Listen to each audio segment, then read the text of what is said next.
Welcome to an all-new fun-filled edition of Second City Sports. You real live and in living color right here on Sports Zone Chicago, along with Miss Lakeena McGee, which is she. I am Sydney Brown. Hey, that's me. You can follow yours truly on the Twitter and the IG at SidKid80. Once again, that's SidKid80. That's SIDKID80. That's SIDKID80. You can follow me at Lakeena McGee on the Twitter and at Lakeena McGee on the IG. Make sure you download that Sports Zone Chicago app. You want to know why? Because we said so, that's why. And also, too, you can follow our other 5 live shows throughout the week. So if you happen to miss it, you can go back and listen and watch them at your own leisure. Make sure you download that Sports Zone Chicago app today. Speaking of Sports Zone Chicago, you can follow them on all social media platforms on Facebook, Twitter, Instagram, and YouTube. Once again, please find Sports Zone Chicago on all social media platforms on Facebook, Twitter, Instagram, and YouTube. You want to catch the audio version of this fabulous program, Second City Sports, you could do so by subscribing to our podcast at War Anchor. We are available on all podcast platforms, including the iHeartRadio app. Just type this in your search engine boxes on those podcast platforms. You ready? It's WARR on Anchor. Once again, at War on Anchor. And you can follow War Media on Facebook, Twitter, Instagram, and YouTube at WARR Media. Once again, at WARR Media on Facebook, Twitter, Instagram, and YouTube. And thank you very much in advance for your support. Like, share, subscribe, and tell your friends. We are unapologetically fun, and we have very definite opinions. If you have any opinions during our 2-hour extravaganza we call a Sports Talk Radio Show, you can go to Sports Zone Chicago's Facebook page or Sports Zone Chicago on YouTube. Type in your questions or comments in the comments section. Lakeena will get them up on the screen for you. But if you decide to troll and or do something stupid, I've given Lakeena full boat to give you fools to bill and beer boot. Bye-bye. And before we begin, we'd like to remind you that you can now catch Sports Zone Chicago on Roku TV. That's right. Sports Zone Chicago is now available on Roku TV. You already have a Roku television. Just tap into the sports section and download Sports Zone Chicago app today. That's right. Celebrate with the squad as DeMar DeRozan and the Chicago Bulls are doing there in that beautiful picture for those of you watching on YouTube. Celebrate with the squad. Sports Zone Chicago is now on Roku TV.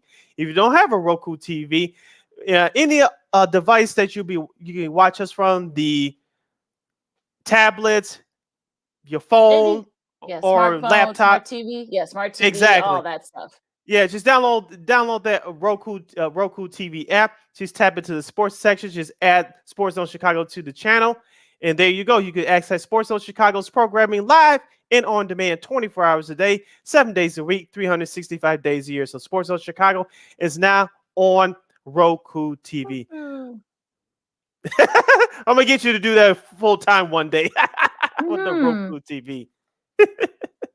All right, let's kick off this Monday edition of Second City Sports by paying homage and respect to a fallen legend, not only in the game of basketball, in the world of sports, but also in the game of life. He is William Felton Russell, also known as the late great Bill Russell. He was born on February 12th, 1934. He passed away yesterday at the age of 88. He died peacefully alongside his family. He was an American professional basketball player who played as a center for the Boston Celtics of the National Basketball Association from 1956 to 1969. A 5-time most valuable player and a 12-time All-Star, was the centerpiece of the Celtics dynasty that won 11 championships during his 13-year career. Russell and Henry Richard of the National Hockey League are tied for the record for the most championships won by the athlete in the North American Sports League. Russell is widely considered to be one of the greatest basketball players of all time. He led the San Francisco Dons to 2 consecutive NCAA championships in 1955 and again in 56. And he captained the gold medal winning U.S. national basketball team at the 1956 Summer Olympics. He was known as the Minister of Defense, just like the late great Reggie Wright in pro football. He helped revolutionize the game in the way that the rules have changed for defensive players, even in today's game of basketball. He became the first black head coach in 1966, grabbed 2 more championships during his last 2 years as a coach player, and he was involved in the broadcasting world after his career was over, and he continued to mentor future NBA superstars like Magic Johnson, Michael Jordan, Dr. J. Julius Erving, even today's stars like Kevin Durant, the late Kobe Bryant, and Kevin Durant, to name a few. Lakeena, I got the news a half hour before the Sox game yesterday. I was shocked just like everybody else. I respected this man both on and off the court. what we're going to talk about it, but what struck me most about Mr. Russell is not what he did on the basketball court. We could talk about that all day, but what's most important in my mind is what he did mentoring young players and mentoring people in his intellect, not just in the world of sports, but also in the game of life off the court.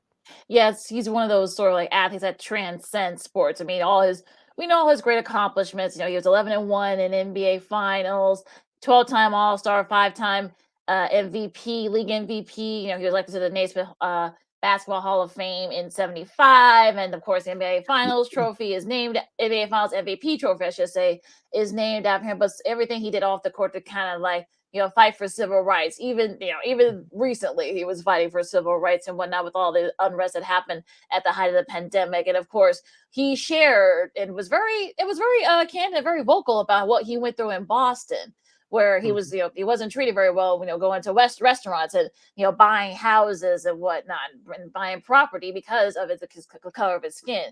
And of course, we all know the history of that. So he's one of those guys that kind of like sort of, goes through like on both sides. Went through multiple generations, like you said mentoring athletes. There was a video that went viral yesterday after news of his death. Him talking to Kobe Bryant. Yeah, I think it was like I don't know. I'm not sure what the year it was. I think that was Kobe's last All-Star game. I think it might have been a little bit before that. So they were really like going in depth, and I think they were doing some things together, of course, for Kobe's untimely death. And it's sort of one of those things where you're kind of like, you remember the player, you remember the man, but you also too the trailblazer in so many ways. And I think there's really not enough superlatives to say about Mr. Russell. I mean, everything, everything with all the other, with everything when he went through, I guess, on and off the court. Also, his rivalry with Will Chamberlain, who died back in the early 2000s, and of course, people compare and contrast. Will was a 13-time All-Star. He won 4 MVPs. He was only 2-4 in NBA Finals, but sort of like, I'm sure they're now having a nice little talk now. I'm sure they're probably laughing about it up in heaven at this point. But just, seeing some of the story we saw, Magic's tweet and some of the others. I know Steph Curry shared a tweet yesterday, and some of the other Jaylen Brown also as well and whatnot. So it's definitely, kind of like a guy that sort of transcends like multiple generations from your parents and your grandparents' age to now. And, to see even younger people know who he was and how much what he did and how much he kind of, transcended like everything that he did. You're listening to Second City Sports, an all-new Monday edition right here, live in the 11 color on Sports Zone Chicago. Sid, Lakeena here with you as we honor the late, great Bill Russell, who passed away yesterday at the age of 88. He passed away peacefully in his home with his family by his side. Lakeena, I want to continue that conversation about him mentoring young people and mentoring the young superstars and players in the NBA. It was interesting to see those tweets yesterday with Steph Curry, LeBron James, Michael Jordan had a statement as well. I think you have it in front of you. If you have you could please read it in just a moment. But the reason why our society today knows about Bill Russell, because his legacy has been kept alive, and also even though Bill Russell was a private man, he was around the game, as I mentioned earlier, as a broadcaster. He also did a second and third stints as a head coach. The Seattle SuperSonics, where they were created in the late '60s and the early '70s. I believe he was their first head coach of that franchise before they won the NBA championship back in '79. He was gone by then. He was in a broadcast, and then also he coached the Sacramento Kings in the late '80s, but he didn't stay there too long. But he was always around the game, dropping wisdom, as the kids would say, on the young players. And the young players respected that. He didn't come in trying to point his finger in their face. He wanted to pick their brains to see where they were in life and just have intelligent conversations. And young people respected that. People in general respect that. He wasn't trying to come in there, try to take over them to think the way he thinks. And that's not the man that he was. He respected everybody. He shared his wisdom with any and everybody that wanted to listen to him. He was a very thoughtful man, and people in general, not just young people, but people in society who have thought and who have character really respected that about Mr. Russell. Yeah, it's well, and if you saw during like the 75th anniversary celebration, that during the this past All-Star game, I think he was right there. Everyone was there. He was sort of like that, just sort of like that mythical presence.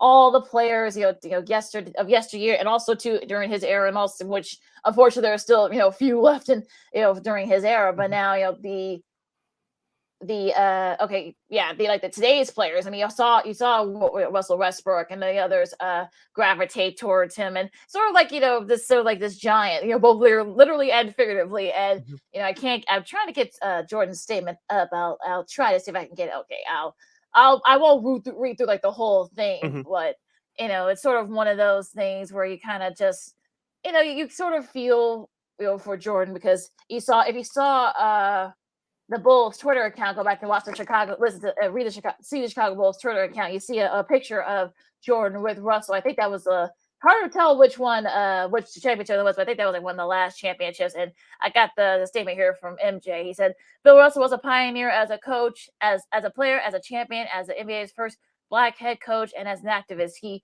paved the way and set an example for every black player who came into the league after him, including me. The world has lost a legend. My condolences to his family, and may he rest in peace. So you can tell that he, like you said, I mean, he was still close to the game, even though he kind of sort of kept a low profile. He was still, like you said, mentoring, players and whatnot, Mhm. and he was just look. I mean, Jalen Brown, Jason Tatum. I mean, two of the next new stars from Boston. He was mentoring them. So it was sort of one of those Mhm. things where you kind of like, okay, this is sort of the world lost, not just the sports world, but I think the world itself lost probably like a big trailblazer. Yeah, and speaking of being a trailblazer, I was watching the documentaries on YouTube yesterday. Both of them are up on YouTube, by the way. The ESPN Sports Century episode of Bill Russell Hmm. and the HBO documentary of Bill Russell, My Life, My Way from the year 2000. That's also up on YouTube. I was watching those last night.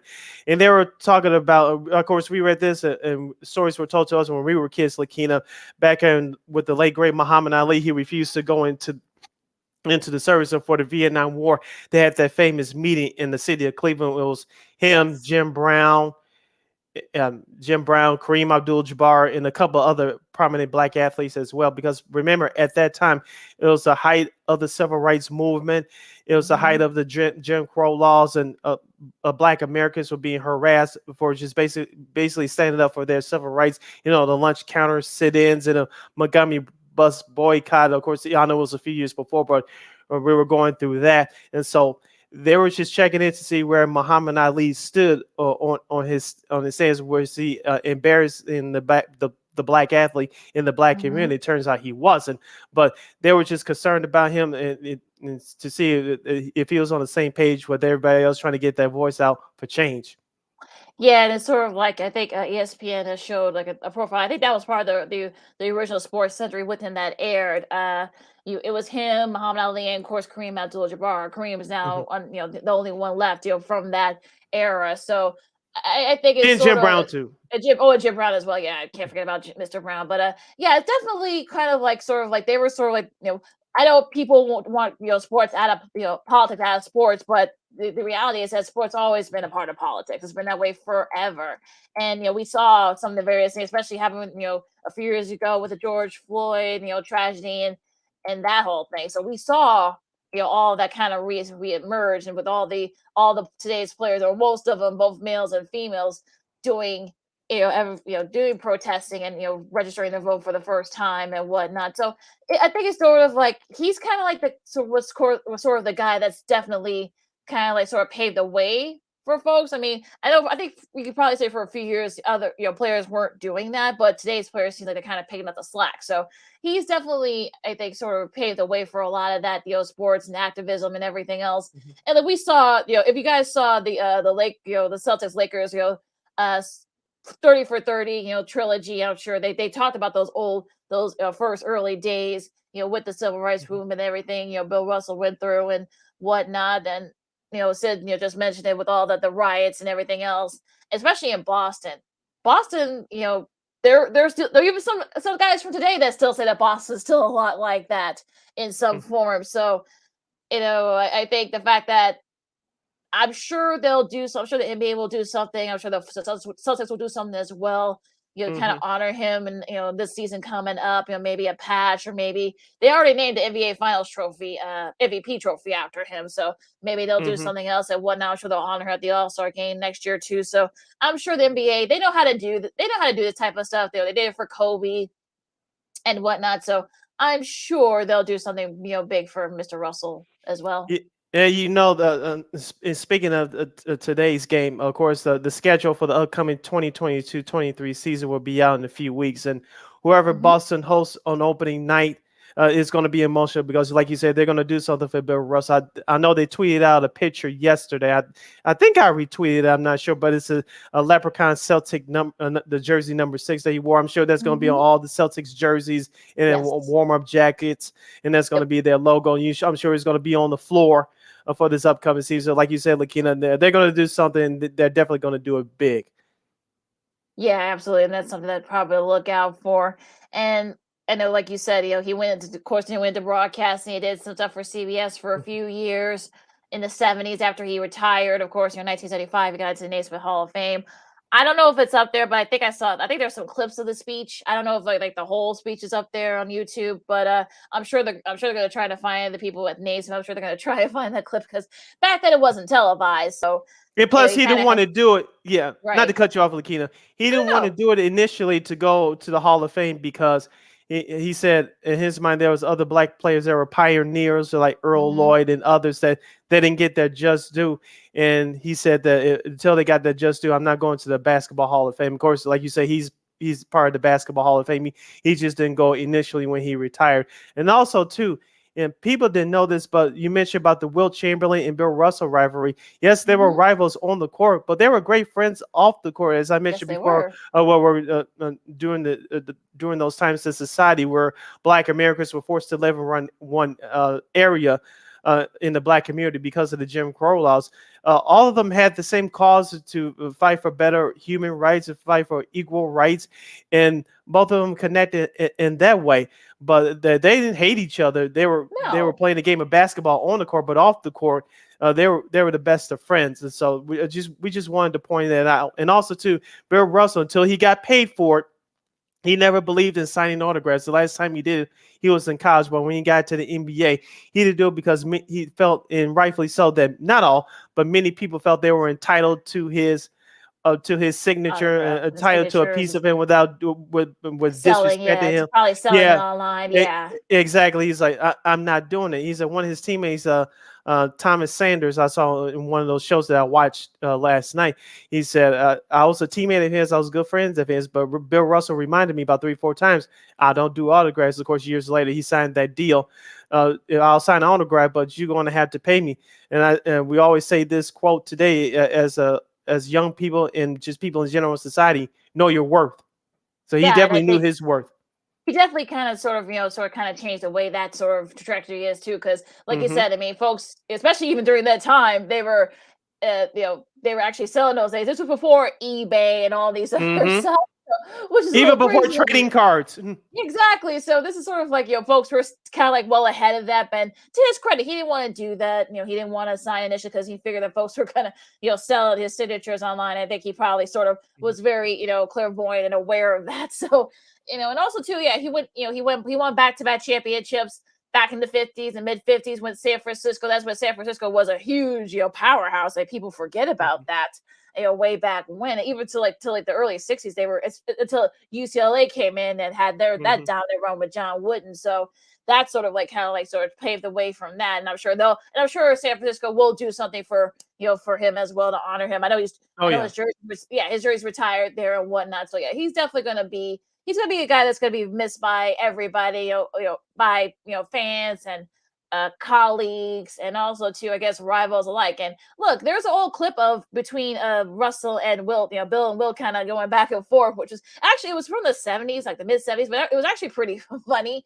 But I think you just mentioned they did talk about the fact that they actually are pretty good friends off. They were good friends off the court. It was actually a media driven that they were rivals, but Yeah. just imagine it had back if this was social media if that had happened. So that probably would not have happened now, but well, not even still, but yeah, I think initially right before that, during MJ and uh Magic and Bird, I mean that whole thing. I know Larry Bird released a statement too yesterday as well, but it's sort of yeah, I think Bill Russell's going to be a guy that's going to be missed by everybody, whether you're a sports fan or not. My mom talked about it, and and she's not a big sports fan, as you guys know, and she, shares some of her memory stuff, and of course, what he said, and when I was honest about how it was in Boston when playing there. So just a great guy, and I know he will be missed by people, in and outside the sports world.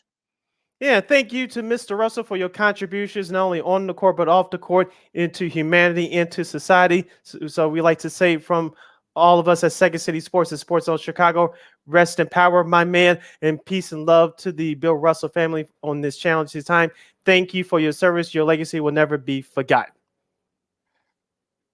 And here. So we're going to take a quick break. We're going to, talk about MLB as a whole. Surprising Breaking trade news. I'll say that pricey trade just went across the wires that are making it kind of like I'm already like scratching my head with that one, but I'm sure we'll have our thoughts about that. Of course, we'll have Jordan Lazowski from Sox and 35th, back with us to talk about the White Sox, and they'll be making trades too, and how I still say I'm still waiting for them to show up here. But Sid, Lakeena, Second City Sports Zone Chicago, and we'll be talking baseball in a bit. Progressive presents the Sports Flash on the Sports Zone Chicago. The White Sox had Thursday off. They're back to work tonight. 7:10 first pitch at home against Oakland. 1-3 right-hander Lance Lynn starts for the Sox. 1-5 righty James Caprillion gets the nod for the A's. The Sox have wins in 6 of 10. They're third in the American League Central. 3 games out of first place. 1 game behind second place Cleveland. Oakland comes in with wins in 7 of 10. They've won 3 straight. The Cubs visit the Giants tonight. 9:15 Central first pitch from San Francisco. 2-5 right-hander Marcus Stroman faces 3-4 righty Alex Cobb. Last night, the Giants held on for a 4-2 win over the Cubs that snapped San Francisco's 7-game losing skid. All of San Francisco's runs were unearned. Cubs starter Justin Steele went 3 2/3. He gave up 5 hits, a walk, and struck out 6. For lightning fast sports updates, download the Score app. It's free and one of the most popular sports apps in North America. I'm Chuck Sanders. That's the Sports Flash on the Sports Zone Chicago. I want to make the most of summer without breaking the bank. So I shopped Kohl's Friends and Family sale. With my 25% off coupon, I headed to the store and got shorts for $14.99, plus an extra 50% off a swimsuit, 40% off patio furniture, and $20 off as a Kohl's Rewards member. More style and more savings for the win. Select styles, $20 off of $100 valid in store only. 25% offer ends July 31st in store only. Some exclusions apply. See store or Kohl's.com for details. This is a Reese's Peanut Butter Cup sound experiment. We're looking to find the perfect way to hear Reese's so you'll buy more of them. Here we go. Reese's. Reese's. Reese's. Reese's. Reese's. Hey, get out of here, you little stinker. Reese's. Reese's. Reese's. Peanut Butter Cups. That breathy one sounded very creepy, am I right?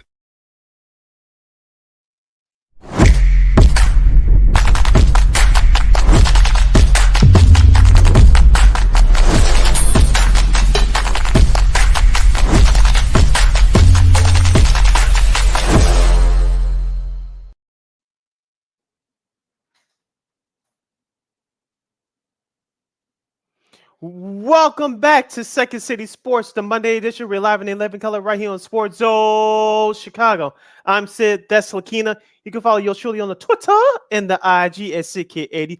Once again, it's SidKid80. That's SIDKID80. That's SIDKID80. You can follow me at Keenan McGee on the Twitter and at Keenan_McGee on the IG. We got less than 90 minutes left of this extravaganza we call a Sports Talk Radio Show. You have any questions or comments for us, you can go to Sports Zone Chicago's Facebook page or Sports Zone Chicago on YouTube. Type in your questions or comments in the comments section. Lakeena will get them up on the screen for you. And don't forget, you can catch Sports Zone Chicago also on Roku TV. If you have Roku television, just go and tap into the sports section, download that Sports Zone Chicago app today to access our programming. If you don't, you can download that Roku TV app on all streaming devices. You can catch it right there. That's right. Let's celebrate. Sports Zone Chicago is now on Roku TV. You can access our programming live and or on demand 24 hours a day, 7 days a week, 365 days a year. So get with the program. Sports Zone Chicago is now on Roku TV. Lakeena, let's talk baseball before we get to Cubs and Sox. We have breaking news. If you have more details, please share with us, Lakeena. But all-star closer Josh Hader from the Milwaukee Brewers no longer in north of us here in Chicago. He's not part of the Wisconsin State anymore. He's headed towards the West Coast in the San Diego Padres. Yeah, Jeff Passan just released his tweet about 15 minutes ago. The return, for Hader to Milwaukee is huge. They got a couple of prospects, from the Padres. Lefty pitching prospect Robert Gasser, Esteury Ruiz, was outfielder, right-hander Dinelson Lamet, and also two left-handed closer Taylor Rogers, among some of the others. Hader will be a free agent at the end of next season, 2023, and I'm already seeing some tweets, and including myself too, at Keenan McGee, with the Barney Rubble gif with him, scratching his head from one of the move from one of the specials that they did. But this is the Brewers know that they're in first place in the NL Central, right? Like, did Yep. I miss something? Like, I don't know, did I miss something? Or were they Wait, what? Can you make sense of this? Because I'm still trying to process this. I'm sure Brewers fans are too. Yeah, I was going to ask you. We were going to break down the question of why did Josh Hader was traded. You just said it. He's a free agent after next season. I'm sure that they couldn't come up with a contract extension, or they think that they just couldn't afford him. So let's say, well, let's just get rid of him now. And just from a fan's perspective, why was his trade made? You in first place over the St. Louis Cardinals, I believe, by 3 games. We'll give you the weekend wrap up coming up in a few minutes. But you're in first place in the NL Central. The Cubs are not a threat. We know Cincinnati's not a threat. Pittsburgh's not a threat. So it's between you and the St. Louis Cardinals. Why do this now? I know they're not as great as their record is at this point a year ago, but they still have a good starting rotation. The bullpen, even though they were struggling towards the All-Star break, he's still one of the best bullpens in the league. And my guess is just because, as you mentioned, he's a free agent after next season. They couldn't pay him. They weren't interested in paying him. Maybe it's something else. I'm sure we'll find out at some point. But my guess is that they couldn't afford it. So let's see if we can get some for him now. Yeah, they're 3 games up on St. Louis as of this recording, and I'm wondering, like, I don't know. I know he's been up and down, but he's like one of the best relievers in baseball. So why would you trade your best reliever? I know you would think that they probably wait till next year to trade if that's the case, and they wouldn't do it after next season since his contract's up. But it just okay. All right. Again, I'm scratching my head again. Yeah, I don't, this is just sort of one of those every trade deadline at every sport. There's always at least one trade that kind of scratches your head. We got a couple more days before MLB trade deadline, which is Thursday. But yeah, this is definitely going to be Tuesday. Well, tomorrow. Actually, tomorrow, if you're thinking about it, tomorrow is the second. But it's definitely a head scratcher. But okay, I guess. Yeah, so like I said, we'll see. Will more details come out of this trade? Once again, Josh Hader, the All-Star reliever, formerly of the Milwaukee Brewers, has now been traded to the San Diego Padres. Lakeena, what do you think about Castillo, the stud pitcher for the Cincinnati Reds? No more. He was traded over the weekend to your Seattle Mariners. The Mariners starting to make some moves. Yeah, we called that, Sid, on Friday. Yes, he was a guy that's going to be out. That was out there, and I think this is definitely somebody that they needed. They lost 2 out of 3 to the Astros, but they think and also too our guy Julio Rodriguez, he's going to be on the IL with the wrist. So yeah, he's going to be gone for a little bit. So they really need this. I think he makes his debut tonight, I think, against the Yankees. So they start a East Coast road trip. The Mariners do. So this is a good trade. That was actually one of their Achilles heels. We know how much depth they have and whatnot, but pitching has always been an issue for them the last few years. We saw it in the 2 Astros series in the last couple of weeks. So I think having Castillo there, who's a proven pitcher and whatnot, who's a proven starter, who is sort of he was winning a couple of All-Stars. So he's a righty. So definitely sort of one of those guys where I think they know that the AL West is out of reach. I mean, that's the Astros, and I think they probably know that they're 12 games back, but they're still right there. They're right there in that second wild card spot. So I think they really need this to kind of like jumpstart it and to kind of be right there for it. So I think if Castillo, like I said, he starts tonight, so we'll see how he looks. Actually, he starts on Wednesday against Garrett Cole. Well, that should be a good one. Well, even better, that should be a good one. So, so I'm looking forward. That's a good matchup too, and we'll see if they can kind of like make inroads here. And like I said, they're right there, like in the thick of it in the AL wild card. So he's definitely going to be kind of like that guy down Boston. Now let's switch over quickly to our local teams, the Cubs and the Sox. Of course, the White Sox take 2 out of 3 from the Oakland Athletics. As simple as I'll put this, Lakeena, as a fan, I'm disappointed. But as a talking head on this side of the mic, I'm not surprised at what happened. I was at both games on Saturday and yesterday. Friday's game, Lance Lynn, even though he struck out 8, those long balls are coming back to bite him in the you know what. And like I said, he needs to have a Jose Contreras 2005 type second half surge. The White Sox will have any chance of making the playoffs this year via the division or the wild card. He needs to turn it around quickly. On Saturday, Johnny Cueto looked like he was about to pick up the same disease, but he settled in, and then the Sox came back to one thanks to Gavin Sheets and Adam Engels, game-winning run in the ninth inning after a wild pitch. Then, of course, yesterday you saw the Sox. They didn't score as many runs because they didn't have to. Dylan not as dominant as he was in his previous starts, but he still gave up 1 run, struck out 7. Jose Abreu, his back is continuing to heat up. Of course, it looks like Eloy Jimenez has seen the ball very well since he's returned from injury. He hit another blast yesterday for that 4-1 win. Well, yeah, they gained the game. Yippee! I mean, you lose. You win 2. It should have been 2, but well, yeah. I mean, sort of. It's kind of one of those days where you're kind of like, this is sort of that first game was the pinnacle of the Sox season. They just didn't have it on Friday, and yeah, they were able to sell it in, and yeah, they probably should have lost that that Saturday game. Of course, Gavin Sheets was one of the reasons why they were able to get back in it, so that's probably the only reason why they even got that game. So it is what it is. But I know people keep saying it's a win is a win, but this team is mediocre at best. So I'm sure some Sox fans would rather they not make the playoffs, because you're going to be facing a really tough team. Should you get into even if you end up winning the division, you're still gonna have to probably face Houston like you did, last year, and perhaps even New York, or maybe the Toronto or Seattle. So should they make it? So, and even Baltimore. Remember, Baltimore is sort of like right there too. They're 3 games back in that 3rd wild card spot. Yeah, they're right there too. So look, I'm still waiting.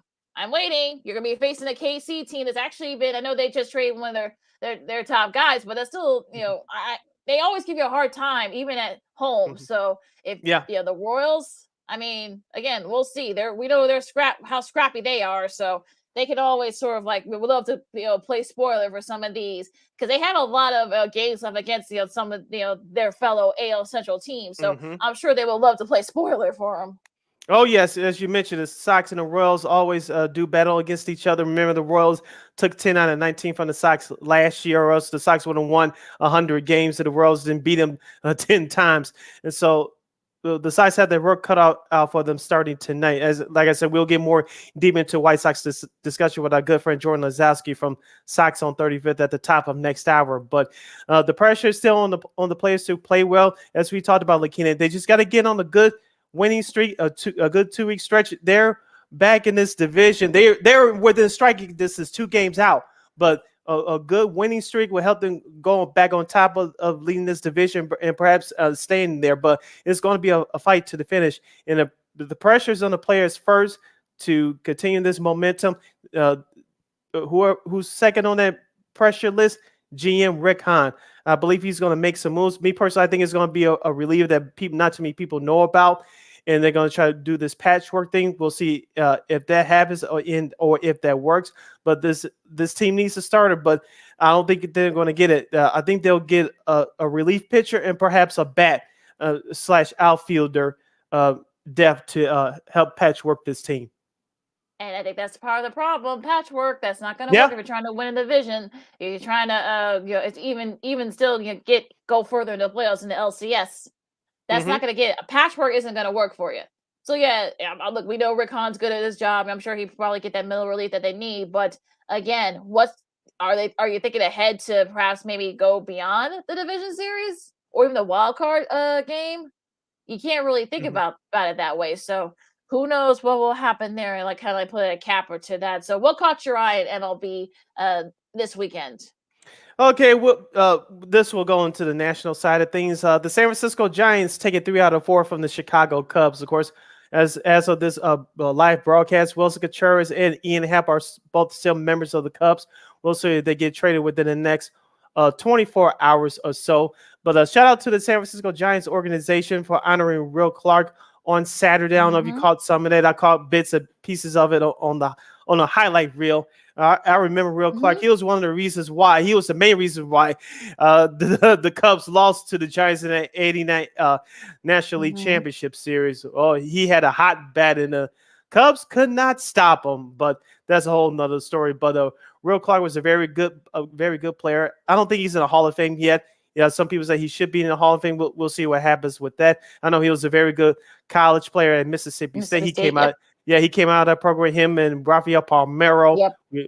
And so They he had a great career. Yeah, Go they ahead. were known as I believe they were known as Thunder and Lightning or something like that over there at Mississippi State. I know the SEC network did a story documentary. about Yeah, that was very good. story, Yes. SEC story, which was really good. So if you guys haven't seen it, I'm sure it's on YouTube. Maybe they'll repeat it, I'm sure, at some point. But yeah, at least you guys should really check that out. Yeah, he said that this is his Hall of Fame. So, but he should be in. I don't know why he's not, but you know that's a whole different space, as I'd be telling friends. So.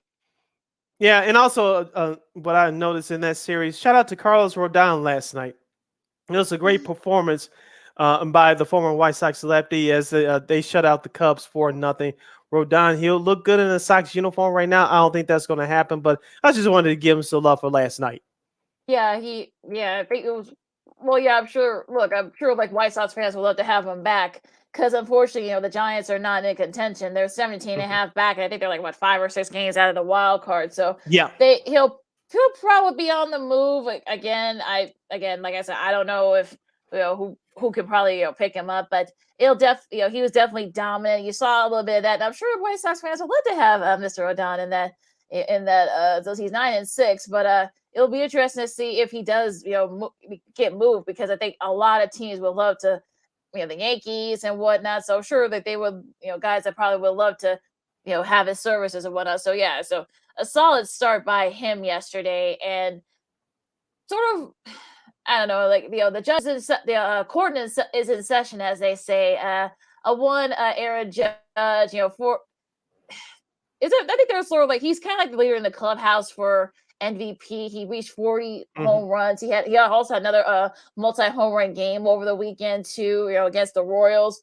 Even though the Royals actually kind of gave the Yankees all they could handle. So it's kind of like one of those things where he's the first most by Yankee has ever had in a single season, and it's sort of like crazy how some of the numbers that he had. He's the first player to reach 40 home runs by the end of July since 2001. Where Barry Bonds and Luis Gonzalez both did so, and the only other Yankee to do that was Roger Maris and one Babe Ruth. So continues to be, sorry about that, as Judge continues to kind of show you why he's right there, like in the thick of it for AL MVP honors.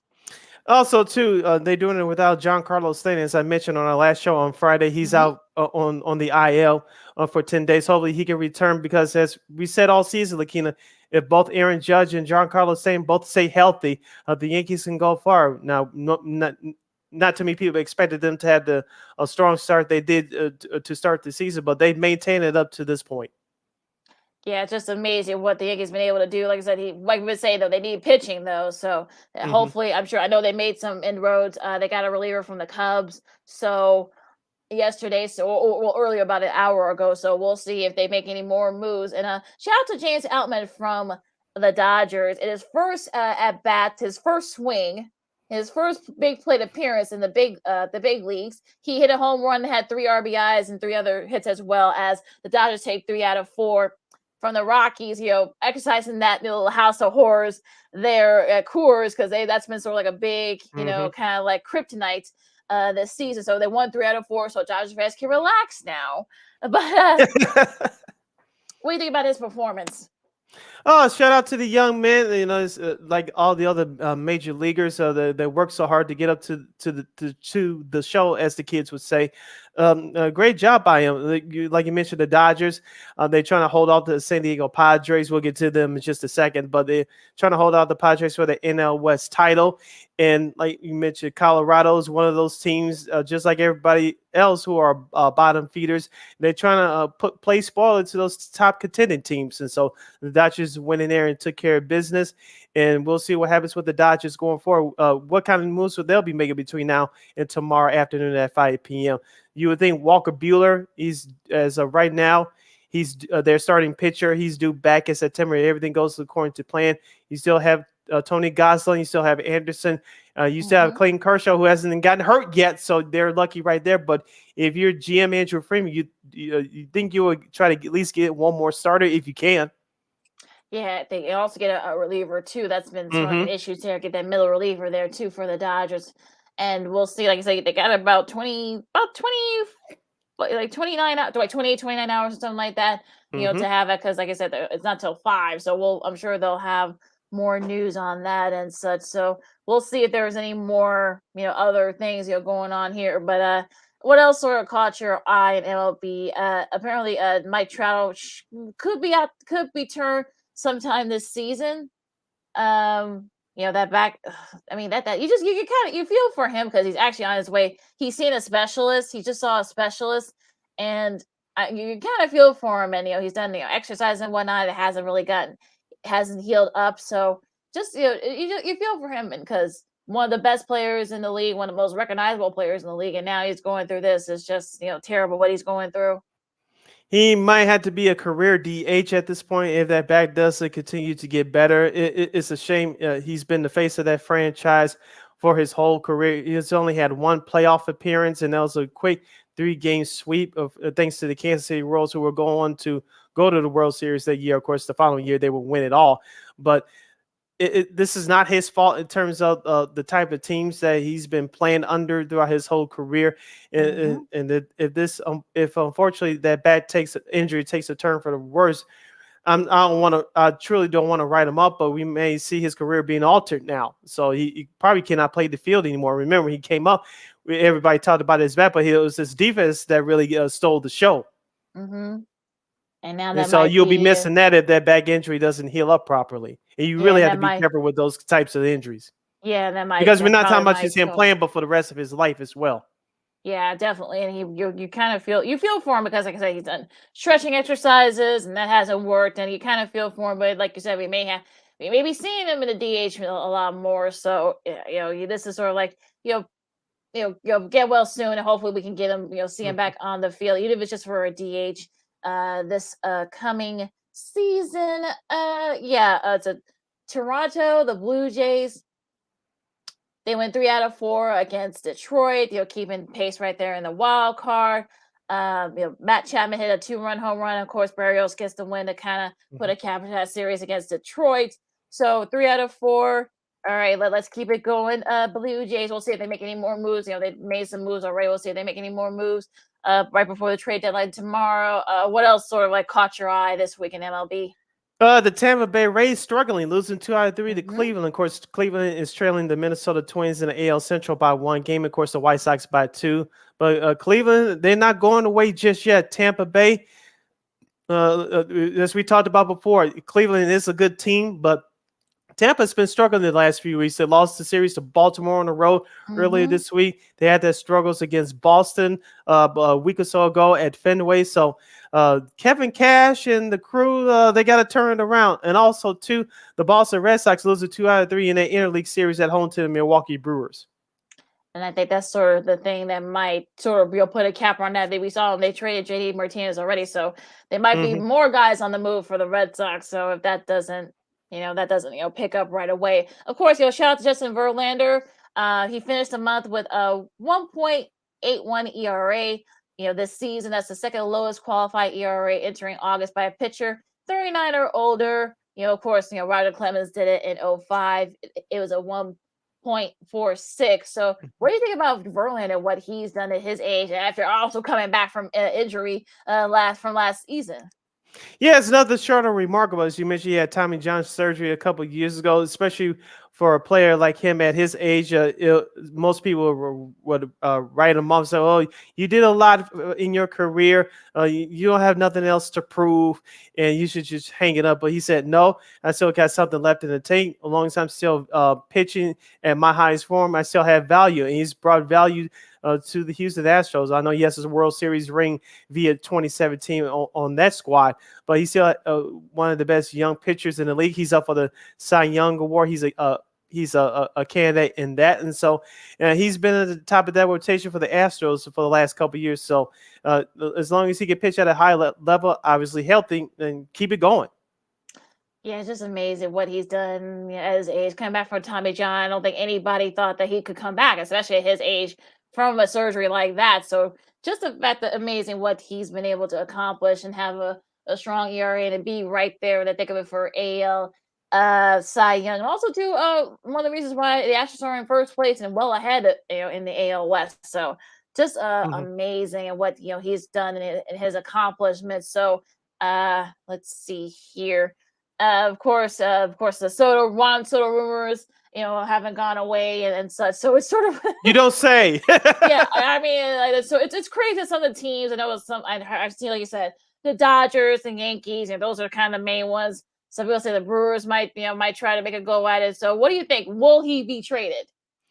Will Juan Soto be traded by tomorrow, Tuesday? No. Will he be traded this offseason? Yes. Just like we talked about on our last show on Friday, Lakeena. The market will be set by then because as of right now, teams feel like they're being rushed, so they'll have to oversell to get Juan Soto. During the offseason, the market will be set. You can take your time with this. You don't feel like you have to be rushed, and so you can't get anything by these general managers. So I think Juan Soto will be traded. It just won't be by tomorrow. I'll be shocked if it was by tomorrow. You see any other big names that are going to be on the move tomorrow? I'm still waiting for Wilson Contreras. I know there's a bunch of teams that have been calling for him, in particular the New York Mets and the San Diego Padres. We'll see what happens with that. David Robertson, I think he could be the next one to get moved. I know the White Sox could use him, and there's a few other teams that could use him. Minnesota Twins, perhaps the Cleveland Guardians could use him. So I expect David Robertson, the closer of the Cubs, to be moved. Ian Happ is 50-50 whether he gets moved or not. I know many people in Chicago expect him to get moved, but he's drawing some interest, so he may go tomorrow as well. So many names. We'll see if there'll be any big moves tomorrow. Of course, we'll keep you guys updated. The rest, of course, here on Second City Sports and on Sports Zone Chicago as well. Some other shows, I'm sure we'll mention it as well. So Sid, let's talk about this week's games. Some really good series coming up. Yes, starting with the White Sox tonight, they'll host the Kansas City Royals for 3 games. That's at 7:10 p.m. The Cincinnati Reds and the Florida Marlins will do battle in South Beach. Miami. The New York Mets will travel to our nation's capital to take on the Nationals in the NL East rivalry. The Mets are trying to hold out the Braves in the NL East division. Of course, you mentioned the Yankees and the Mariners will start their 3-game series tonight. Luis Castillo, as we mentioned, he'll pitch on Wednesday afternoon versus Garrett Cole at Yankee Stadium. Arizona will visit Cleveland to take on the Diamondbacks. The Diamondbacks will visit Cleveland to take on the Guardians. If you're a White Sox fan, you're rooting for Arizona. We'll see what happens in that series. The Minnesota Twins, who lost 2 out of 3 to San Diego over the weekend, they'll return home at Target Field to host the Detroit Tigers for 3 games. It's not as easy as you think. Remember, Detroit took care of them the last time they were at Target Field over a month or so ago. So we'll see what happens with that. Boston and Houston Astros would do battle. The first game is tonight at 7 o'clock on ESPN. I believe locally on NESN in Boston, Kevin Millar, who resides in Texas, will be a part of the Boston TV crew for that 3-game series. I really like Kevin Millar. He does a great job on MLB Network with Intentional Talk, along with Chicago's very own Steven Nelson. So Kevin Millar will be part of the NESN crew on the Boston TV side for this series. And then, of course, you have Baltimore at Texas against the Rangers. Of course, the White Sox will visit Texas starting Thursday on the road for that series. Colorado and San Diego will do battle tonight on the West Coast. And then you got the LA Dodgers and the San Francisco Giants. 2 teams that cannot stand each other will do battle starting tonight by the Bay. Remember, a week or so ago, after the All-Star break, the Dodgers swept the Giants at Dodger Stadium 4 straight games. And cap off some of the other series. This will be a doubleheader tomorrow. That Colorado San Diego series. That first game will be at 3:10 ESPN Plus. Then you got this really good one. We talked about it a little bit. Toronto and Tampa. Toronto trying to keep it on the roll in Tampa. Really needs to kind of get something going here if they want to be kind of like right there in the AL. In the AL East, and of course Oakland and the Angels, Los Angeles Angels of Southern California or Orange County, depending on how you look at it. And of course, you got Philadelphia and Atlanta. They start their series. I'm sure Philadelphia trying to keep pace in the NL wild card, while Atlanta's trying to keep pace with the Mets in the NL East, I should say. I think that's about it. I think you covered the other. Yeah, series. the Brewers and the Pirates start tomorrow. And that should be interesting. Well, of course, Brewers without Josh Hader. I mean, go figure with that one. Still trying to figure that one out, but that's a whole different thing. Yep. Hour number 1 in the books. Hour number 2 straight ahead as you're listening to Second City Sports on Sports Zone Chicago. I'm Sid. That's Lakeena. When we return, hour number 2 kicks off with our good friend, Mr. Jordan Lazowski from SoxOn35th.com. He'll give us the latest on the Southside Hitmen. We'll have our old school TV Monday salute. We have some news for you around the football gridiron and a whole lot more. Don't you move a muscle. You're listening to Second City Sports, the Monday edition, live in 11 color, right here on Sports Zone Chicago. Progressive presents the Sports Flash on the Sports Zone Chicago.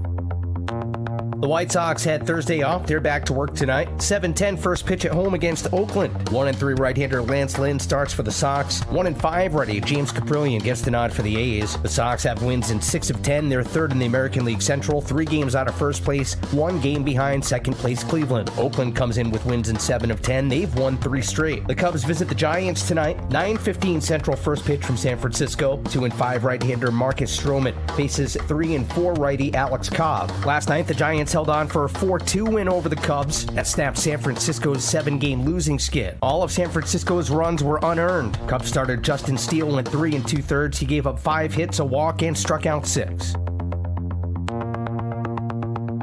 For lightning fast sports updates, download the Score app. It's free and one of the most popular sports apps in North America. I'm Chuck Sanders. That's the Sports Flash on the Sports Zone Chicago. I want to make the most of summer without breaking the bank. So I shopped Kohl's Friends and Family Sale. With my 25% off coupon, I headed to the store and got shorts for $14.99, plus an extra 50% off a swimsuit, 40% off patio furniture, and $20 off as a Kohl's Rewards member. More style and more savings for the win. Select styles, $20 off of $100 valid in store only. 25% offer ends July 31st in store only. Some exclusions apply. See store or Kohl's.com for details. This is a Reese's Peanut Butter Cup sound experiment. We're looking to find the perfect way to hear Reese's so you'll buy more of them. Here we go. Reese's, Reese's, Reese's, Reese's, Reese's. Hey, get out of here, you little stinker. Reese's. Reese's. Reese's. Peanut Butter Cups. That breathy one sounded very creepy, am I right?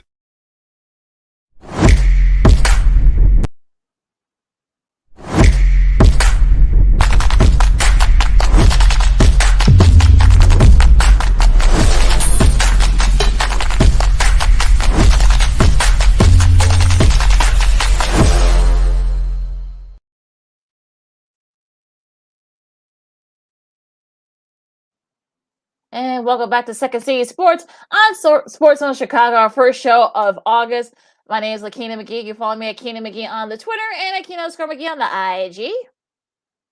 You can follow yours truly, Sydney Brown, on the Twitter and the IG at CK80. Once again, it's CK80. That's SIDKID80. That's SIDKID80. We have less than an hour left of this extravaganza. We call it Sports Talk Radio Show. You have any questions or comments for us, especially for our next guest coming up, you can go to Sports Zone Chicago's Facebook page or Sports Zone Chicago YouTube. Type in your questions or comments in the comments section. Lakeena will get them up on the screen for you. Before we continue, we must remind you that Sports Zone Chicago is now available on Roku TV. That's right. Sports Zone Chicago can be accessed on Roku TV. You already have a Roku TV. Just tap into the sports section and you can go type in Sports Zone Chicago to download that app today. That's right. Liam Hendricks loves it and you should too. Sports Zone Chicago is now on Roku TV. If you don't have a Roku TV, wherever you have a streaming device, just download that Roku TV app. You can access all our programming right there 24 hours a day, 365 days a year, 7 days a week. You can access Sports Zone Chicago live and on demand.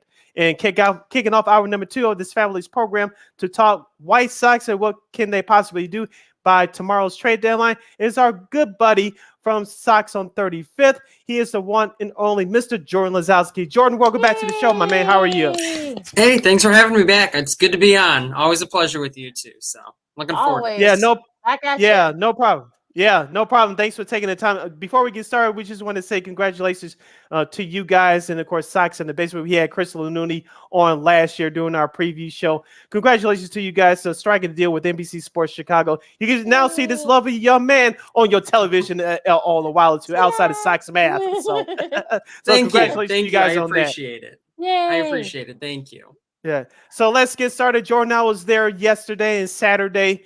As a Sox fan, I was disappointed, but as a talking head on this side, as you well know, I expected the Sox to take two out of 3 from Oakland, especially given the way this team has been playing all year. It should have been a sweep, but the Sox will take 2 out of 3 and gain 1 game behind off the Minnesota Twins as they lose 2 out of 3 at San Diego. So Cleveland trails Minnesota by 1 game, while the White Sox trail the Twins by 2 games. Give us your assessment about this past weekend series against Oakland.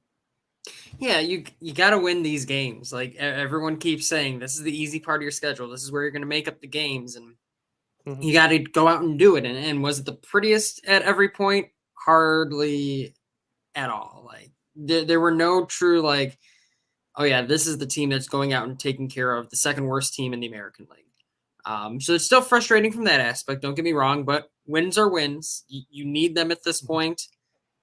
You just need to keep stacking them. Now you get the Royals, you got the Rangers after this. It's like now is the time to stack them. And even though it wasn't super comforting in terms of how they got the wins, they got the wins at the end of the day. Yeah, I'm still waiting for Jordan. You see my tweets. I'm still waiting for okay, this is the easy part of their schedule, everybody. Right. Okay. Okay, convince me that they're gonna, take over the AL Central lead and not relinquish it. Convince me, please. It comes from 2 aspects. The first is this team is too talented to continue to do this. Like it still feels like we're just waiting and waiting and waiting. It may never come, but it's like you saw the talent last year. It's hard to just say it's never going to come. And even if you say, okay, they just keep playing at the same level they've been playing at, maybe they get a little bit better with the easier schedule. The reality is the Twins and the Guardians are also not good. One of them should have run away with this division at this point. And the fact that they haven't tells me and should tell White Sox fans, you still have a chance. There may not be a runaway in the division just because no one seems ready to take it away, but you're still 2 games out and you really haven't played good baseball all season. That should give you some sort of hope. It's they'll eventually figure it out, or just the Twins and Guardians won't figure it out, and the Sox kind of sneak their way in. Because if you look at on paper, it's still the most talented of the 3 teams. Talk to us about your guy, Dylan Cease. He has now 11 wins on the season. I know he didn't have the greatest of performance yesterday, but he still gave up only 1 earned run.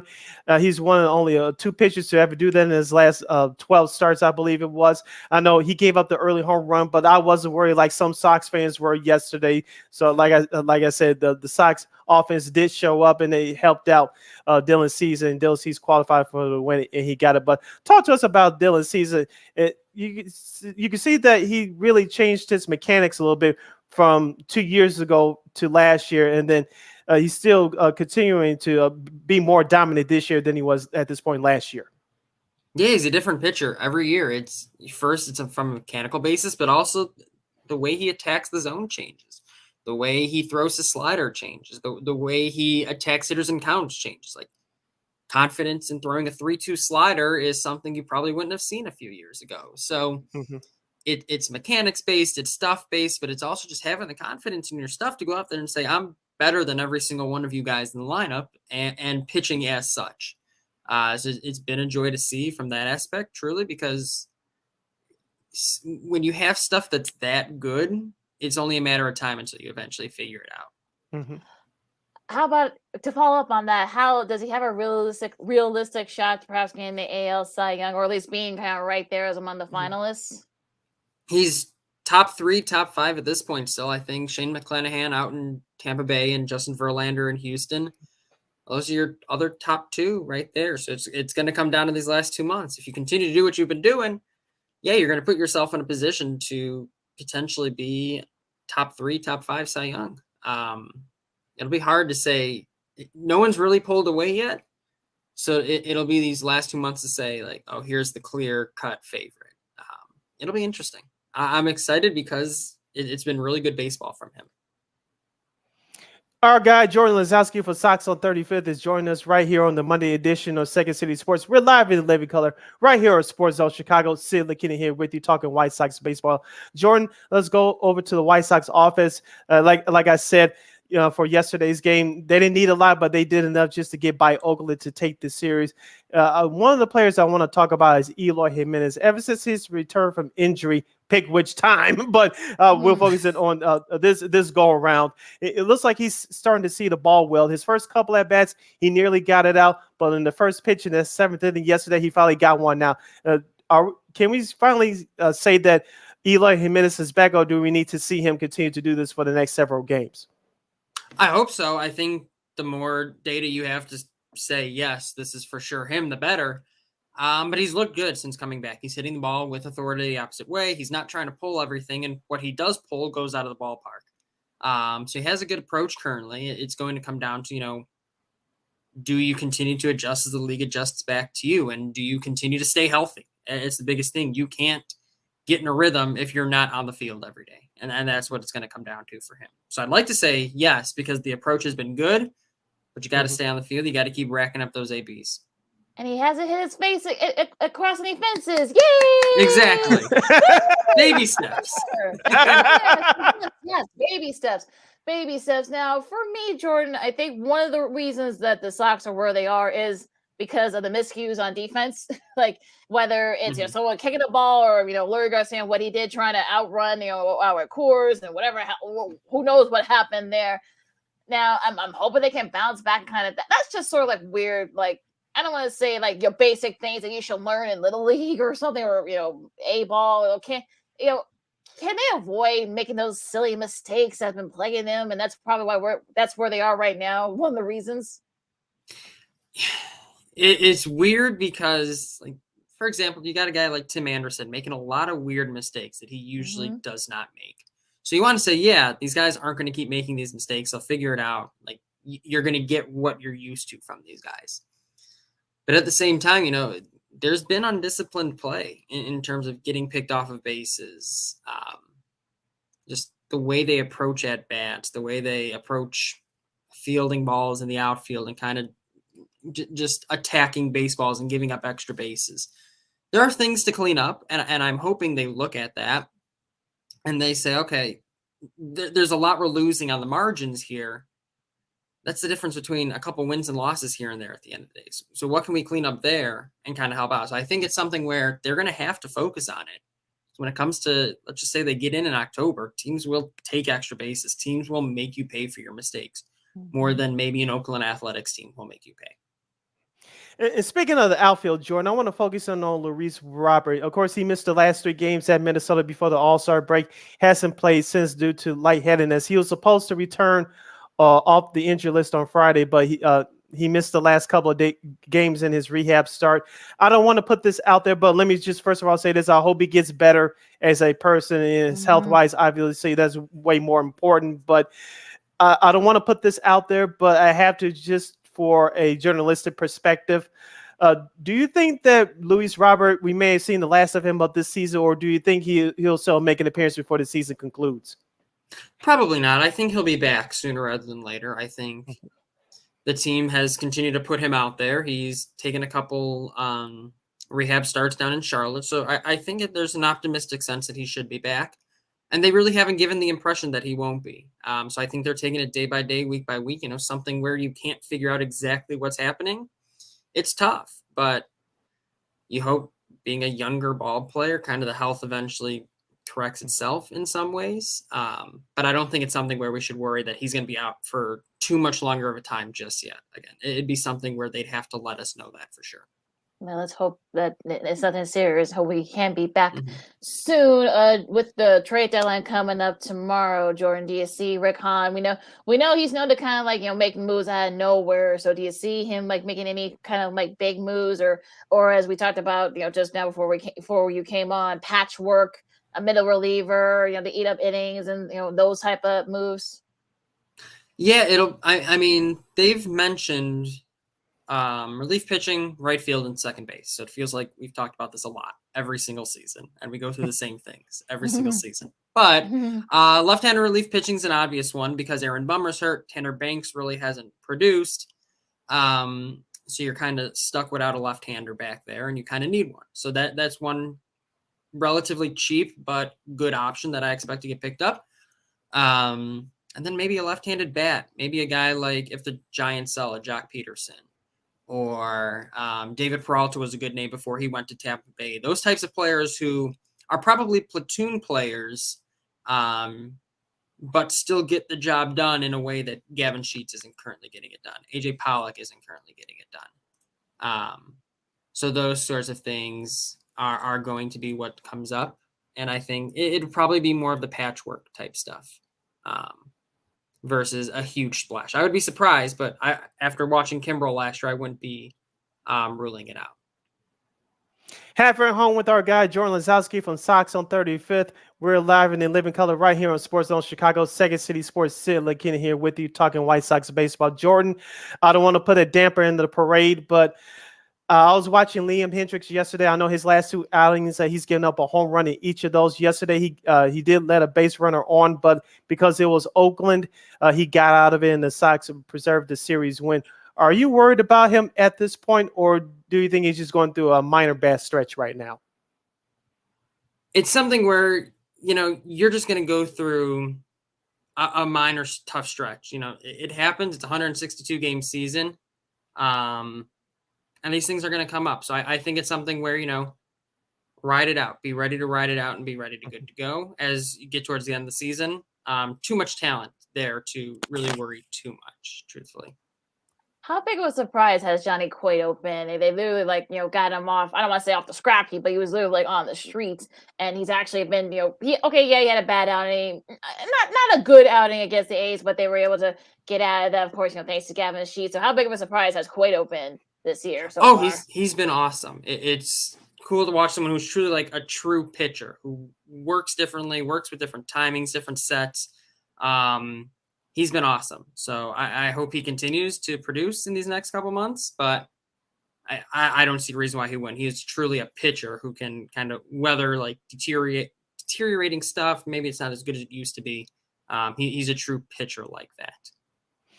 All right, Jordan Lazowski from Sox on 35th. You can catch his work at soxon35th.com. Of course, they're partnering with NBC Sports Chicago, so you can check him out on your television on occasions. And you can follow him on Twitter. Where can people follow you on Twitter? Yeah, it's at JLazowski14. So between there and Sox on 35th, you'll find plenty of me. And he's a Dylan Cease guy. If you happen to be Absolutely. disrespectful to him, he's going to put you in your place. So don't you disrespect Dylan Cease. He's going to come exactly. Don't you dare. Thank you, Jordan, for taking out the time your busy schedule to join us. Great job as always. We'll talk again soon. Hopefully, it'll be closer to the Sox clinching the playoff spot. Let's hope for the best for our Southside Hitmen. Exactly. Can't wait to talk soon, and congratulations to both of you two. Continue to do good work, and hopefully I'll see you at the ballpark. All right, Jordan, take care. Thanks, Jordan. Stay safe. Take care, everyone. All right. All right. That was, of course, Mr. Jordan Lazowski. Of course, it's great to hear that Sox on 35th is now part of the NBC Sports Chicago family. Yeah. I think, thankfully, like I said, you're going to see Jordan, besides the Sox man, which he actually is very good at. So yes. I've never been able to figure out some of that stuff that Jason Benetti be trying to, the formula. I don't know if he comes up with that formula or they had the producers do it, but it's pretty difficult. But yeah, it's sort of, just a great showing, and make sure you guys check that out. And Dylan Cease, I think, is also, he makes honey, I think he makes his own honey. I thought I saw that with other reports. Yeah, he did, something to that effect. Yeah, I was like, interesting. Yeah, interesting. He knows how to make his honey. So yeah, make sure you guys, I'm sure there's going to be more information about that too. So very interesting there. So we got about 10 minutes left. Where do you want to go to next? Just a couple before we move on. Just a couple of things about the White Sox. I know Jordan was running short on time. We thank him for him joining us, but I want to No, it's talk fine. about TLR, Tony La Russa. For those of you scoring at home, the news came out within the last week or so that he signed a 3-year contract. Remember, Lakeena, we were talking, especially off the air, that no one knew how long that he signed a contract to manage the White Sox. Now we know that he's in the middle of the 3-year contract. And I said this to a couple of fans at the games over the weekend. I'll say it to you in our audience here. If the White Sox should miss the playoffs, I don't think he should return. But if they barely make the playoffs and get the same results like they did last year, I don't think he should return. And here's why. With all his bad decision making, that really one of the many reasons why the Sox are where they are right now.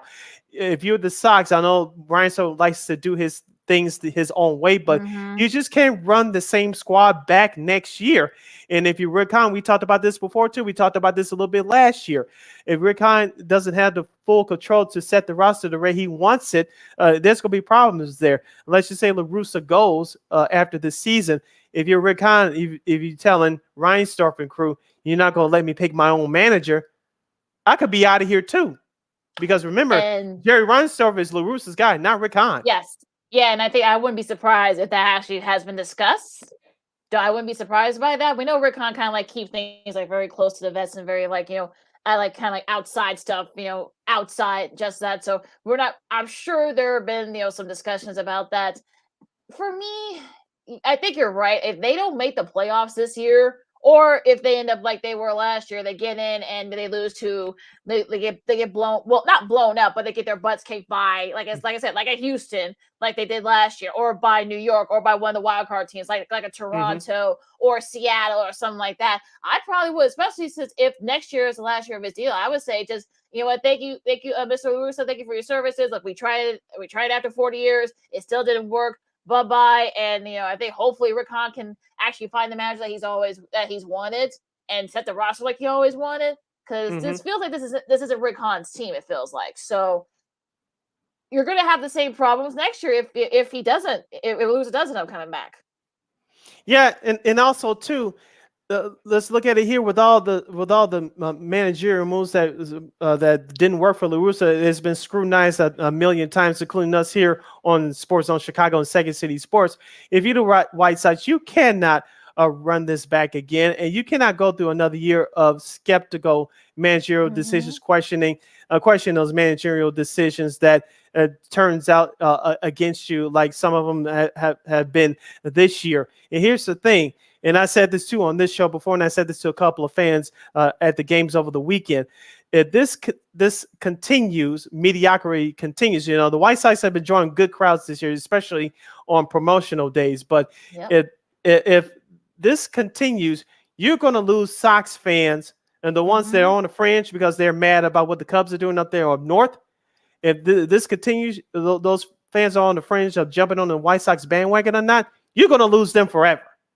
And the White Sox cannot afford that. No, they can't. And it's sort of, you can tell it's packed over a G rate. But again, you kind of feel like if we wouldn't be having this conversation if this team was in first place, like they should be. But they're not. They're struggling. They're struggling against teams they shouldn't be struggling against. And then look, and we've been saying this, ad nauseum for months now. They're in a bad division. They're basically like the tallest tree, like in a bad, and they're like the tallest forest amongst bad trees or something like that. I was trying to make it up, but it didn't kind of get lost in translation there. But that's basically what it is. They're not a good team. They're not. They're mediocre at best. And I've been saying that for months. Everybody yells at me about like, oh, okay, you're being nitpicky. Look what happened. Anderson had a couple of errors in that Friday's game. He's, of course, we all saw what happened with Lurie over at Coors Field. That running error that cost the Sox a chance to get that. They probably would be there in first place, or at least tied for first right now, had it not been for those silly mistakes and whatnot. So you can't. I know we hear our guy Jordan, of course, our girl Alyssa Bergamini, who does a great job over there at Sox Park, but I feel like I'm not there yet with this team. I'm not, and like I said, when they lost on Friday and the way they lost, that's basically the microcosm of what this team has always been this year. So at least they're consistent on that. You can't. I know Robert's been out the last few games. Hopefully he's feeling better. Hopefully he can come back this week, but it's been the same movie over and over again. We're doing this again for like the second year in a row. Only difference is that now they're in third place instead of now in first place. They were because they were questioning about the last year and they were well ahead. So Yeah. we're going through the same thing, sort of like it's the same movie again and again. We're just rewinding it. So convince me they can win. They can win the division. Convince me. They're in a bad division. That's why. Well, besides that, if you have no other excuses or no other reasoning, then you basically lost the arguments. I'm sorry. But I was going to ask you, did you catch my tweet after Friday's game? I said, how many more Yes, I bad did. losses like this that Yes. will the Sox have left in the tank for this year? Because as we talked about, since the Sox, you think they're going to start to get on a roll, and we're at this point again. They take 2 steps forward, they take 3 steps back. Now, we'll see what happens tonight against Kansas City. As we mentioned, they start a 3-game series. Michael Kopech starts tonight, Lucas Giolito tomorrow, and then Lance Lynn on Wednesday afternoon. I'm sorry, as of right now, I'm counting that as a loss already. So we'll see what happens after that. But news real quick, Tim Anderson, who, quote-unquote, tapped and bumped the umpire on Friday before he was kicked out while arguing balls and strikes in that Friday game in the 7th inning. We should hear some news about that later today, and to see if he says the news came out over the weekend that he's going to be suspended for 3 games, but he has a right to appeal, so he's been playing ever since then, so he hasn't missed a game yet. He may be in the lineup tonight. He may not be. We'll see what happens if and when news comes down on that later today. So we'll keep our eyes out on that. But Lakeena, like you said, it's no tomorrow. This is the first day of August, and it's go time. You won game over 500. Let's see what you're made of. And Rick Hahn, I know he's working the phones as of this moment. I'm sure he'll speak to the media sometime tomorrow after 5 o'clock, right before the second game of that series. And we'll see what he says about the acquisitions or non-acquisitions that he made. We'll see what happens. Yeah, and of course, I think that TA will probably get 2 games. It'll be reduced by 1. He'll probably maybe get a 1 or a 2-game suspension, I think, for that little bump. But you got to be smarter than that if you're Tim Anderson. You can't really, especially when you don't have a good rep already. So I think you may need to. I was just getting ready to say that. Yeah. Yeah, you're kind of being grown as not having a good reputation anyway. So this doesn't help. So I'm sure he'll probably get maybe 2 games, maybe that the most. I'm sure he'll get reduced. But yeah, but like you said, Sid, I mean they can't do the injuries anymore because like I said, the only person that's out right now is Robert, and hopefully he'll be back later this week. Like I said, there really is no excuses now. You have an easy part of your schedule coming up. Of course, you got a little bit bumps here and there with Houston. You got to play Baltimore, who are right there. You can't take them lightly either. They've been kind of like you're the thorn on your side too. So yeah, at this point, show me, White Sox, because I'm still waiting. Yeah. Yep. So am I. But just a couple of concerns of mine before we head to this bottom of the hour break. Lance Lynn, even though I counted Wednesday's game as a loss, but he has to show improved that he's one of the top pitchers on this White Sox staff. We know it's Dylan Cease first, Johnny Cueto second. Lance Lynn, he has to improve on what he did on Friday. Friday was not good at his previous start against the Guardians last Saturday night. It was good, but he took a step back in last Friday's loss against Oakland. We'll see what he can do against Kansas City. Michael Kopech, I saw him stretching in the bullpen before yesterday's game, getting his bullpen session in. I was watching his right knee very carefully. It looks like he's okay. We'll see what happens tonight as he takes the start for the Sox in the opening game of the series against KC. Of course, Lucas Giolito, I'm concerned about him too. Me personally, if I was managing the Sox, I would yank him out of the starting rotation, but the Sox are not going to do that. And Lucas Giolito going to have to just figure this out, but he's got to figure out in a hurry. He goes tomorrow in the second game of that series against KC. Very interesting, this series. I don't want to say this is a make or break series for the White Sox, but anything less than a sweep of the Royals, I don't know what else to tell you. Like I said, we're in August now. We're about 2 months left. Got 2 months left, so let's get it going. Yep, you two games behind the Twins, 1 game behind the Guardians. You're right there. All right, I'm again still waiting. As we approach the bottom of the hour, we're gonna have. Got a lot to do still, Sid. We've got to talk about, Deebo Samuel gets his money. And, of course, other happenings in the NFL. Also, 2 old school TV Monday and some sports media news sprinkled in between as well. Along with Cindy Brown, Lakeena McGee, Second City Sports on Sports Zone Chicago. And we'll have a lot to pack in this last half hour. But tune in and we'll give you the news. Progressive presents the Sports Flash on the Sports Zone Chicago. The White Sox had Thursday off. They're back to work tonight. 7:10 first pitch at home against Oakland. 1-3 right-hander Lance Lynn starts for the Sox. 1-5 righty James Caprillion gets the nod for the A's. The Sox have wins in 6 of 10. They're third in the American League Central, 3 games out of first place, 1 game behind second place Cleveland. Oakland comes in with wins in 7 of 10. They've won 3 straight. The Cubs visit the Giants tonight. 9:15 Central first pitch from San Francisco. 2-5 right-hander Marcus Stroman faces 3-4 righty Alex Cobb. Last night, the Giants held on for a 4-2 win over the Cubs that snapped San Francisco's 7-game losing skid. All of San Francisco's runs were unearned. Cubs starter Justin Steele went 3 2/3. He gave up 5 hits, a walk, and struck out 6. For lightning fast sports updates, download the Score app. It's free and one of the most popular sports apps in North America. I'm Chuck Sanders. That's the Sports Flash on the Sports Zone Chicago. I want to make the most of summer without breaking the bank. So I shopped Kohl's Friends and Family Sale. With my 25% off coupon, I headed to the store and got shorts for $14.99, plus an extra 50% off a swimsuit, 40% off patio furniture, and $20 off as a Kohl's Rewards member. More style and more savings for the win. Select styles, $20 off of $100 valid in store only. 25% offer ends July 31st in store only. Some exclusions apply. See store or Kohl's.com for details. This is a Reese's Peanut Butter Cup sound experiment. We're looking to find the perfect way to hear Reese's so you'll buy more of them. Here we go. Reese's. Reese's. Reese's. Reese's. Reese's. Hey, get out of here, you little stinker.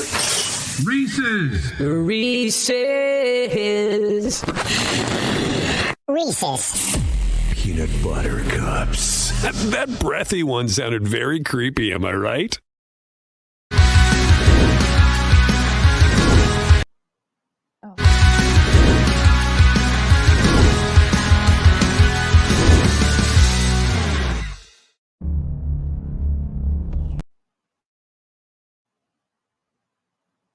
Welcome back to Second City.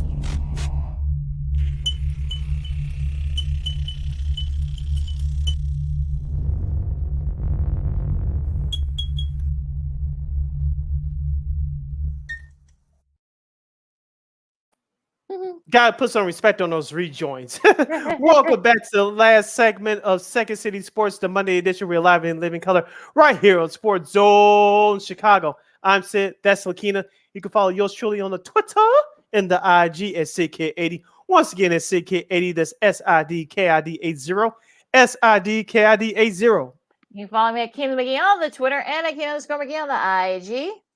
And we have less than a half hour of this extravaganza. We call it Sports Talk Radio Show. You have any questions or comments as far as during any of our topics on today's show, you can go to Sports Zone Chicago's Facebook page or Sports Zone Chicago on YouTube.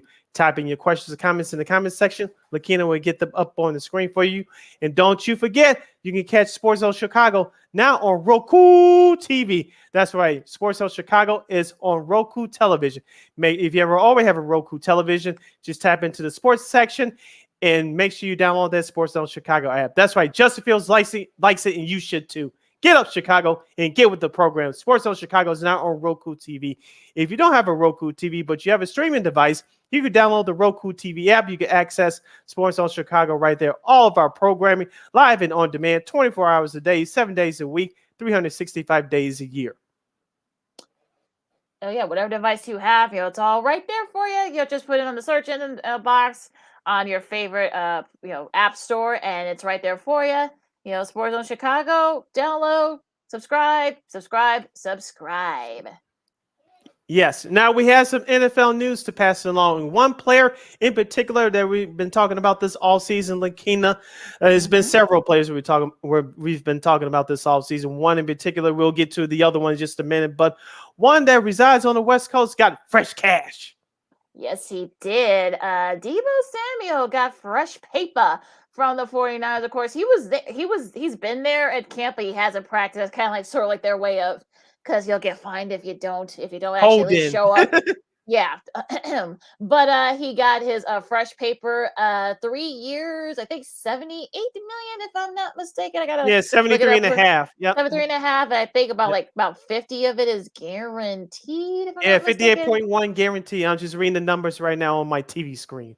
Nicely done. So yeah, so he's got his paper, and they made it official. The 49ers did. So I know GM John Lynch has been, very adamant that they're gonna, that they wanted to keep Deebo on the team. Of course, he is one of those sort of like those two-way guys. He can Mhm. catch, he can play defense, and made the Pro Bowl last year, and is finally getting his due. I mean, he was the only player with over 1,400 receiving yards and 300 rushing yards in a season in NFL history. He Mhm. has eight. He had 8 rushing touchdowns, most by a wide receiver in a season in the NFL in history. Led the NFL 18.2 yards per reception. Of course, we know we can do it on both ways of the Mhm. offense. We can run. He can catch. We also saw him throw it too a couple of times last year as well. Yeah, actually, I'm sure he'll probably play defense too. But yeah, just definitely deserving of that little fresh paper there.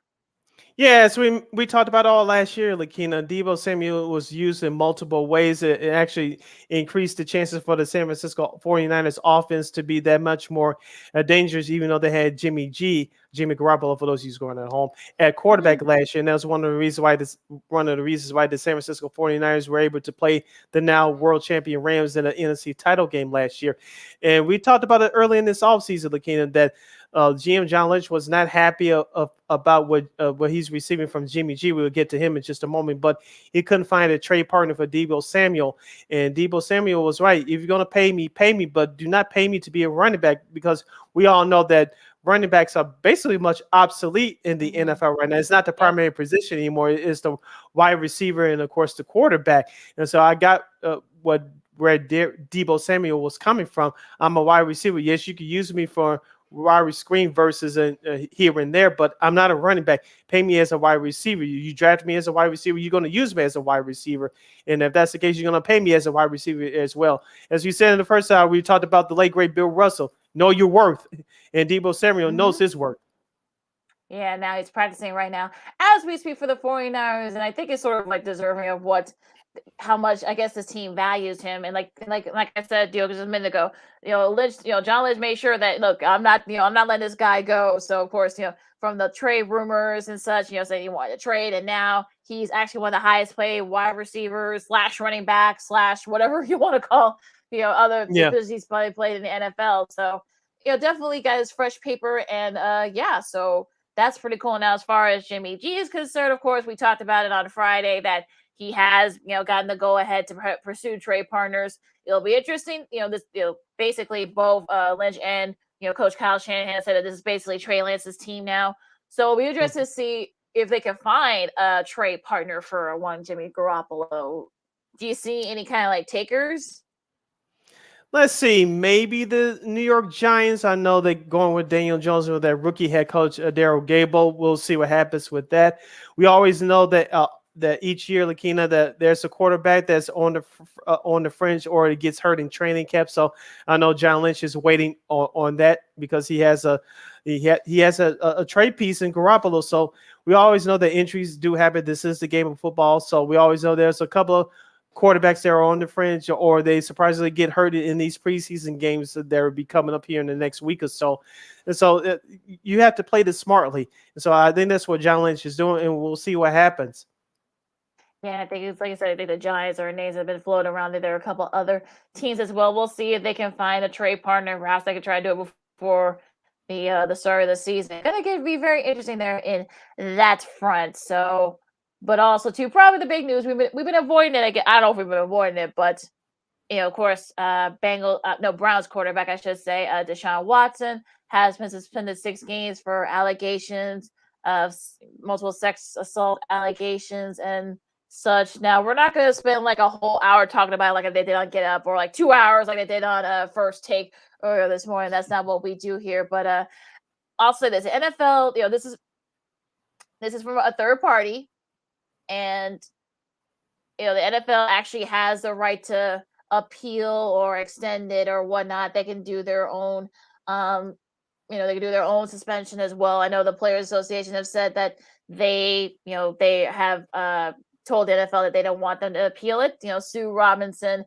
who's a former federal judge, she made the decision, and this is actually what they agreed to, the fact that they're going to have a third party, but the NFL will have a final say. So Sid, I'll let you go first, and I'll have my thing. Like I said, like I said, we're not going to go into like a whole tangent about it, but yeah, just go ahead, Sid. I know many people expected Deshaun Watson to be suspended for a year. I didn't think that was going to happen because remember, he set out last year when he was a member of the Houston Texans. So I think that was his quote unquote year suspension. So he hasn't played football in almost a year and a half. And so he set out last year. So I didn't think he was going to sit out 2 full years. It just didn't make any sense. Now, as you mentioned, the NFL and the Cleveland Browns and Watson's people have been beaten for the last few weeks. And so I expected between 6 and 8 games. I know there was a rumor out there he was going to get suspended 4 games, but it's all about optics here. He was going to get suspended. And you remember, we talked about it when the schedule came out. Cleveland doesn't have that tough of a schedule to start out the first half of the season. I know 4 of the first 6 games are at home, and they have a couple of easy opponents in there. They can get a couple of wins out of that before Deshaun Watson can return in Week 7 at Baltimore, I believe, when he's eligible to return to play in Week 7. But I expected between 6 and 8 games. I know many people that I've read and said that the Browns organization, they expected this. So they 6 games as of right now. If it holds, I think it's going to benefit the Browns in a short term. I know Jacoby Brissett is going to start for the Browns. They actually made a transition for Brissett to take the first snap starting today at that practice. Deshaun Watson can play in the preseason. He's eligible to play in the preseason if he wants to. I don't think he's going to play in the preseason because they know he's going to be suspended for the first 6 games of the year. But once the regular season starts, Watson cannot participate in practice until Week 4. And so it looks like Cleveland, one of the few things they have done right as an organization to get this Deshaun Watson situation. They knew about his baggage when they acquired him earlier this offseason. They're playing the cards that have been dealt with. It looks like they've been doing a good job of it so far. And so they expected this. So I don't think you're going to see any fumbles, no pun intended, from the Browns organization. Yeah, I know that people have said, yes, he sat the last year and he got paid. I think that's what people are saying, that they thought it was going to be a season, but I didn't think they were going to do that just for the optics of this because because of the fact, I know that's not a popular opinion for some people, but it is what it is and such. So look, I'm not going to go into a whole thing about it because I think there really is no point. It is what it is. And look, I'm sure they want. Look, it showed the NFL. They got about like 2.5 days to decide whether or not they want to appeal it, or they can make it 8 games if they want, or even 10 games. I know that there's going to be folks are comparing this to Calvin really got a year for betting, and DeAndre Hopkins, I should say, got I think 6 because of PEDs and whatnot. Yeah. So I know people want to kind of compare, but. I think I saw Ray Rice trending. Of course, we all saw what happened there. But I think you really can't compare suspensions because Ray Rice, that was years ago, and then all this other stuff, and social. And the NFL really dropped the ball on that one. That's why they're in this position right now. Yeah, that's one of the reasons why. So it's sort of one of those things where you're kind of like, what else? I mean, I don't think anybody was going to be happy with any suspension. Like people were it was gonna be scrutinized regardless. If he had been suspended the whole year, people would have been saying, "Oh, that's too much." Now you got people saying, "Oh, it's 6 games. Oh, well, that's still too little." I mean, what was going to be the number here? So I said, some of you guys are probably won't be talking about this by the start of the season. Most of y'all aren't going to be talking about this. So I think, I'm like, okay, if NFL extended it to 8 games, okay, fine.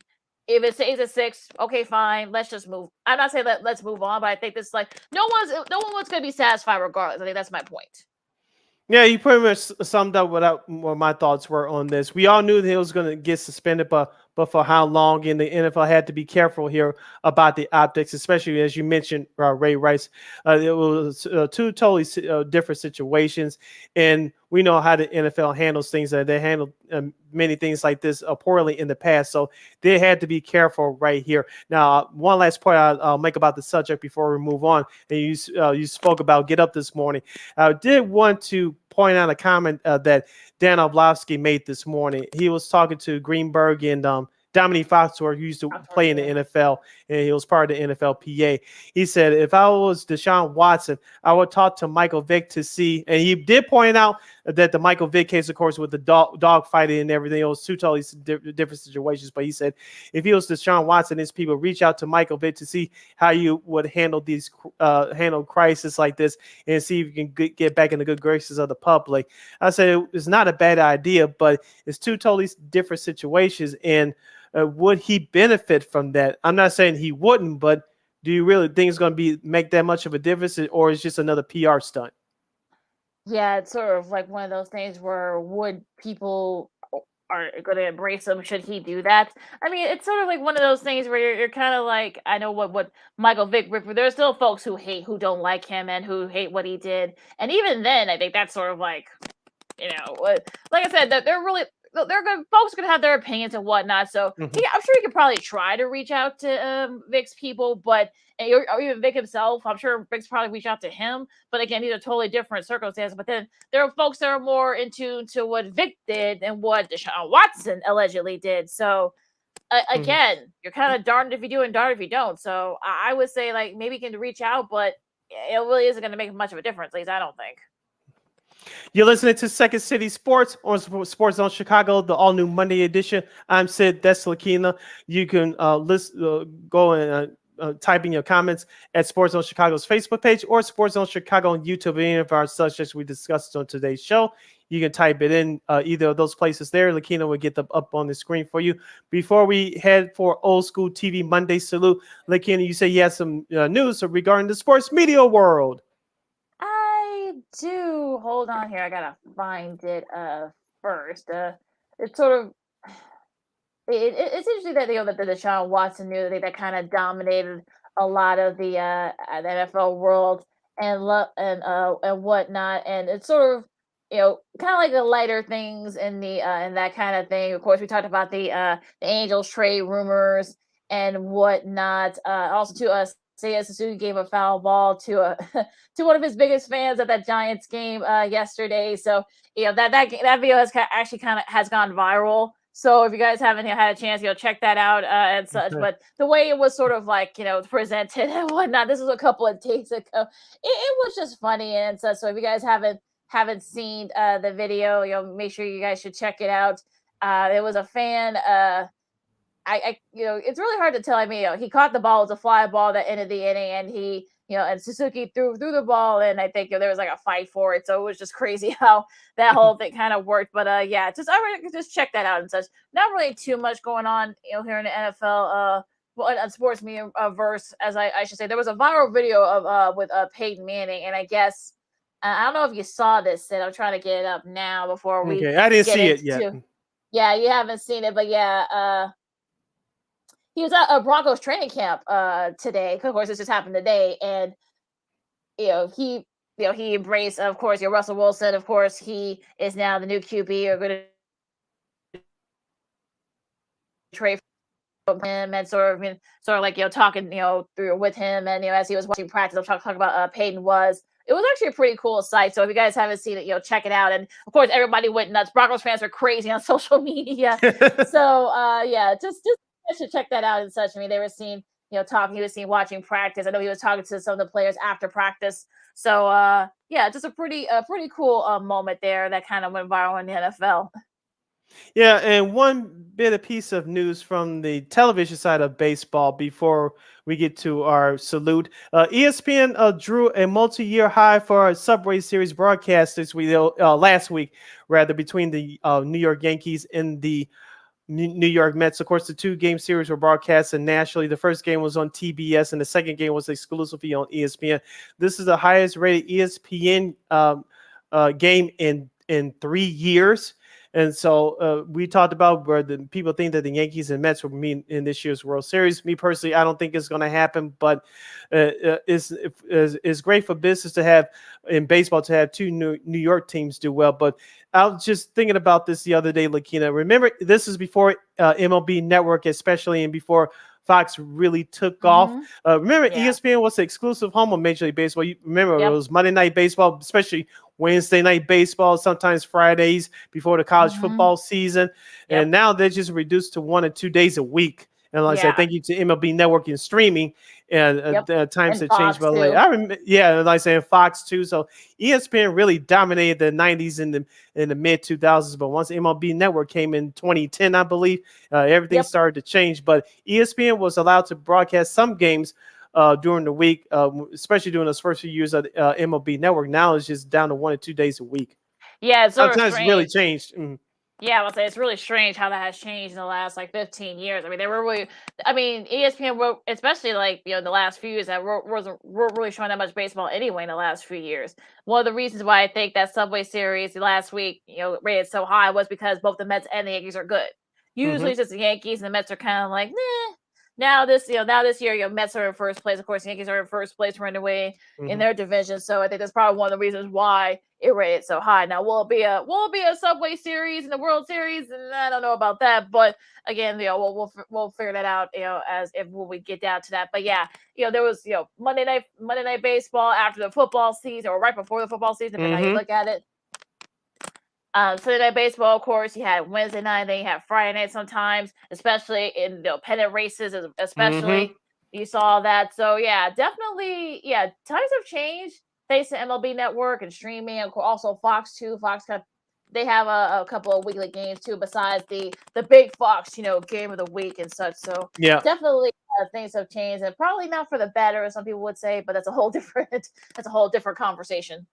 Yes, it's a whole different conversation there. Around this time, Lakeena, we do our old school TV Monday salute. And this week we will salute, as soon as I get my screen up, we will salute the ABC TV sitcom that ran from 1986 to 1991. Head of the Class. That's right. Head of the Class premiered on September of 1986, and it ended in May of 1991. The series followed a group of gifted students in the individualized honors program in a fictional Miller Fillmore High School in Manhattan, New York, and the history teacher Charlie Moore, which was played by Howard Hessman. The program was a vehicle for Hessman, best known for his role as a radio DJ, Dr. Johnny Fever, on the sitcom WKRP in Cincinnati that ran from 1978 to 1982. Hessman left Head of the Class in 1990 and was replaced by Scottish comedian Billy Connolly in his first major American production as teacher Billy McGregor for the final season. After the series ended, Connolly appeared in a short-lived spin-off titled Billy. The series was created and executive produced by Richard Sistis and Michael Elias. Elias had previously worked as a substitute teacher in New York City while hoping to become an actor. A revival of the series was ordered and was co-produced by Bill Lawrence's Dozier and Warner Horizon scripted television, and was released on HBO Max. And this was released a year before 2020. So we like to talk about the TV show Head of the Class. Of course, I don't think it's running now, but I know a few years ago it was running on Antenna TV. Yeah, and, I saw that. So I don't know if it's still running on there now, but it was nice watching those episodes again. Lakeena, I remember the last couple of years of that program. Of course, when they were running, I believe, on TBS for a while in the 90s, and then on WGN, the Superstation. I caught up some of the earlier episodes. And I think they were on WPWR TV locally here in Chicago too for a while, if I'm not mistaken. Yeah, if I memory think so. if memory serves. So I caught the early episodes in reruns, but I remember the last couple years when they were on ABC. Of course, the new teacher at the time, Billy. Of course, Howard Hessman. I was shocked when he left the show, but there was some great superstars that came out of that show. Of course, Dan Schneider, the big chubby fat guy. Of course, he's been doing well in the children's cartoon TV department. Of course, Robin Givens. Of course, remember she was dating Michael Jordan before he became big during the start of her television career. Of course, you have who else that came out of there? Michael DiLorenzo, New York Undercover. We'll salute that show down the road. Shout out to our guy Evan F. Moore. He was been tweeting about watching that series on his IG and Twitter over the last week or so. But Michael DiLorenzo, that was the start of his. It was the start of his big break of his television career. He was a part of that television cast. You had some unknown stars. Of course, my girl that played Maria, She was on The Sopranos in the Yes, she 90s. was. Leslie Yeah, Vega. so Yep. she was another big star that came out of there. So it was a really very well a diverse cast. You had some great storylines that talked about topical issues related to the times. Of course, they were on the late 80s through the early 90s, so they had issues that related to their age group and to the times that they were living in. Of course, don't forget, I think Richard Pryor's daughter was on that show too for a couple of Yep. Rain Pryor, Yeah, as she played TJ. yeah. Yeah, she was a delinquent, but she wasn't really a bad kid. She was actually very smart, but she found some structure as her character on that show. And it was a great show to watch. There were fun, creative kids. Some people compared it to what was that show that John Travolta started in?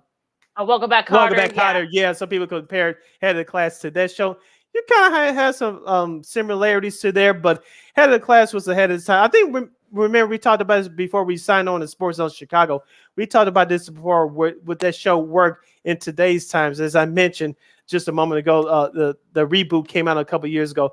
In a couple of weeks when I'm on vacation from my other gig, I actually had a chance to check it out, and I'll give you my review then. But remember, we talked about could this show work in today's times? I think it still could if it's produced right.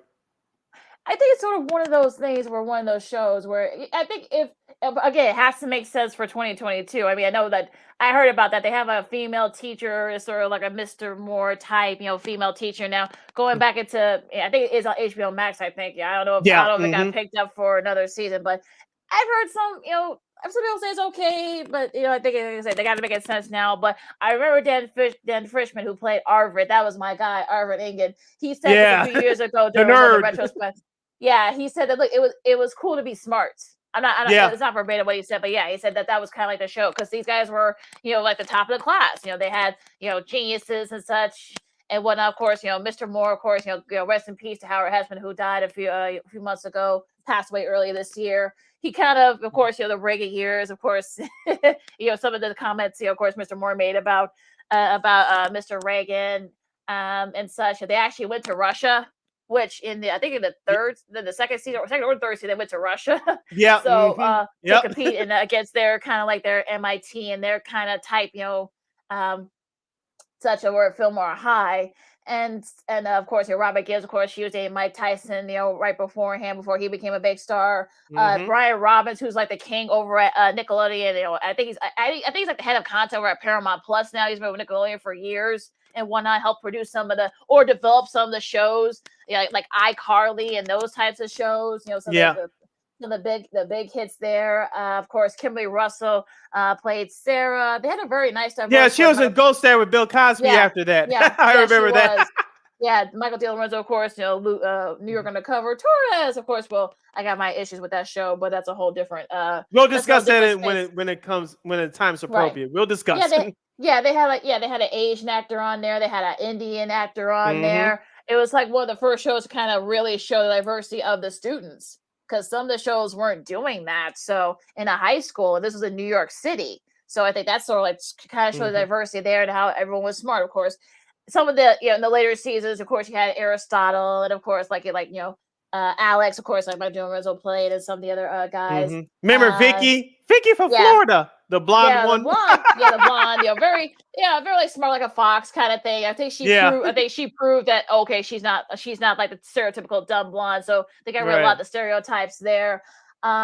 Kei Hu Kwan, who I'm sure folks remember some of the various shows he did, and also he was on Indiana Jones Temple of Doom, believe it or not, way back when. So he played Jasper, of course. They added him about halfway through the 4th season and such. So I don't know about you, but I actually liked that last year with Billy Connolly. I think he brought a new freshness to the show. Of course, him being Scottish, I think he kept brought his own sort of his own blend of humor and whatnot. I actually seen him do a couple of specials beforehand, so it really was a big joke. They actually did the seasons by semesters, because by the time Billy came on, there was the last semester of their senior year, so they just took it up from there. And of course, that became the whole last season. So it would have been nice if Charlie, if Howard Hessman had there. I still don't know to say. I don't know what happened there. I don't know if he decided not to do another season. It was just one season left, but we never got the full story why he left.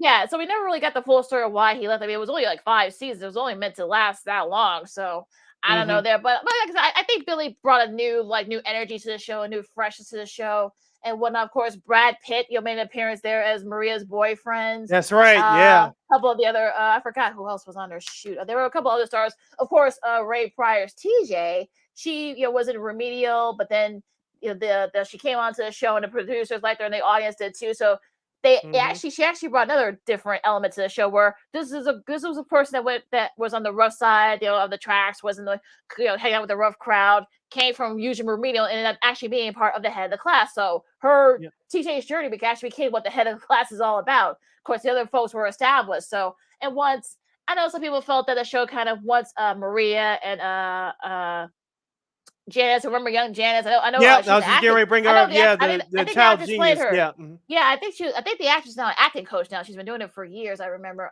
Gerardo. I think once they left and they brought Vicky and Alex, and I think Aristotle too. He was actually named after the painter Aristotle, even though or the philosopher Aristotle, he was nothing like the philosopher. So that was actually pretty cool. But I like the fact they actually try to do stories with each of the guys, the students. They actually did different stories with them, so that way no one will feel left out. So that's the one thing I actually liked about the fact that they actually did, they did accommodate all of the students, which I think that was a big cast too. So I think that had not been very easy. Yeah, it was, like I said before, it was a very diverse cast, and one of my favorite episodes is remember that episode when they did they had to do a video for the time capsule. Video. Yes. That was one of my favorites. That is one of my favorites. I'm sure you can catch it on YouTube somewhere. I think it's on YouTube somewhere. I think it was during their second season or first season. They did the Future So Bright. Well, yeah, where I got to wear shades. Yeah, I was like, that was awesome. I was like, that's one of my favorite episodes ever. So you can catch that clip on YouTube. I was like, that was just young kids doing their thing. They were in high school. And like you said, you mentioned the episodes. I think it was a 2-part episode where they went to Russia, and then they did an episode with I forgot Dan Schneider's character. I forgot his name, but he did a protest because of the cafeteria food. Dennis, yes, I remember that.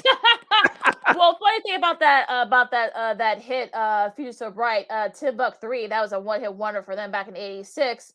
If you listen to the songwriters there, they said it wasn't meant to be a dance hit. It was actually talking about nuclear destruction, which was happening at the time in the mid-'80s. So the fact that it became like a cool poppy dance hit, that kind of came out of nowhere for them. They were like, "Wow, really? Oh, okay, we'll take it." But that wasn't what the song intended. So of course, that I think once it appeared on Head of the Class, that's when it became a big hit. It was actually still in the top 20, but once it aired on Head of the Class. Of course, that was in licensing fees and stuff like that. That was back then. You could actually do that. Networks were able to do that. It actually was number one. So, just crazy. Something like the episodes and whatnot. Just they cover various issues and such. So they were, of course, it's high school. Of course, dating and of course. Yeah, remember Eric's character? I forgot the girl's name. Her real name is Chrissy Hygie, but I forgot her character name on the show. But remember, they were the good girl, good bad boy, good girl couple. You know who I'm talking about. Simone. Yeah, thank you. Yeah. They started dating for a minute. Yeah. So they had all various teen issues and political subjects. So they weren't afraid to tackle the issues of the times. Yeah, they didn't. And also, and also it was the mid-'80s. They had, and I think they did a drug episode too. Of course, like all 80 shows, that was like a prerequisite. All 80 shows had to do a drug. They had a drug episode. They had to do a drug, sometime a drug episode. So it was just funny. But yeah, I mean, it was actually it was one of those shows where could it work now? Sure. Like I said, I don't know how good. I know there's a show on HBO Max, with the same name. I think it's the same.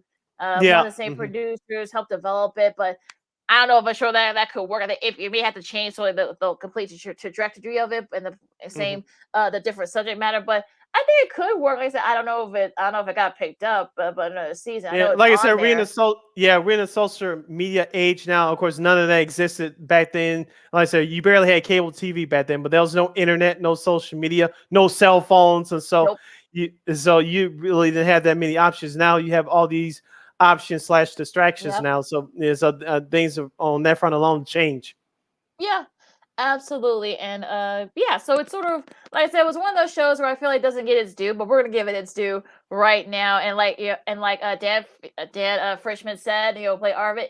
It was smart to be smart and cool to be smart. So we salute Head of the Class on this edition of Old School TV Monday. Sid, take us out. All right, you can follow yours truly on the Twitter and the IG at SidKid80. Once again, that's SidKid80. That's SIDKID80. SIDKID80. Stream it somewhere, folks. Somebody, if you got the newer version, why not put the old version on there too? Hulu, Peacock, HBO Max, somebody. You can follow me at Keena McGee on the Twitter and at Keena_McGee on the IG. Make sure you download the Sports Zone Chicago app wherever you get your apps. Make sure you follow Sports Zone Chicago on all social media platforms, Facebook, Twitter, Instagram, and YouTube. Make sure you download our podcast, Second City Sports, at War on Anchor. We're available on all podcast platforms, including the iHeartRadio app. And you can follow War Media at WARR Media on Facebook, Twitter, Instagram, and YouTube. And thank you very much in advance for your support. Like, share, subscribe, and tell your friends. Smash that like button. Share this program to any and everybody you know. And we are unapologetically fun. We have very definite opinions. And you can catch us, Second City Sports, live and in living color every Monday, every Friday from noon to 2 p.m. Central Standard Time, right here on Sports Zone Chicago. One more again, as you young folks would say. Catch Second City Sports live and in living color every Monday, every Friday from noon to 2 p.m. Central Standard Time, right here on Sports Zone Chicago. And one more reminder before we close out, you can catch Second City Sports along with the other live programming right here on Sports Zone Chicago. We are now available on Roku TV. That's right. You can catch Sports Zone Chicago now on Roku TV. If you already have a Roku television, just tap into the sports section and download that Sports Zone Chicago app. If you don't have a Roku TV, you could download the Roku TV app on all your streaming devices where available. You can catch Sports Zone Chicago live and on demand right there. 24 hours a day, 365 days a year, 7 days a week. Sports Zone Chicago is now on Roku TV. Get with the program. All right, whatever devices you got, we're right there for you. All the other shows, of course, Sean and Maya, of course, the Smoke Fellas and What's Up, Cuz. Now we got a couple other shows that are going to be coming down the pike real soon, just in time for football season. So make sure you guys get a look out for those. And look, stay cool out there. I know it's hot like just about everywhere around the country. And it's going to get hot here later in the week. Yes, it will. So, stay cool, stay dry. And if you're not going to get vaccinated or just make sure you wear a mask. Wash your hands and be good to each other. This has been Second City Sports on Sports Zone Chicago, and we'll see you Friday. Happy August. Till then, go Sox. Holla.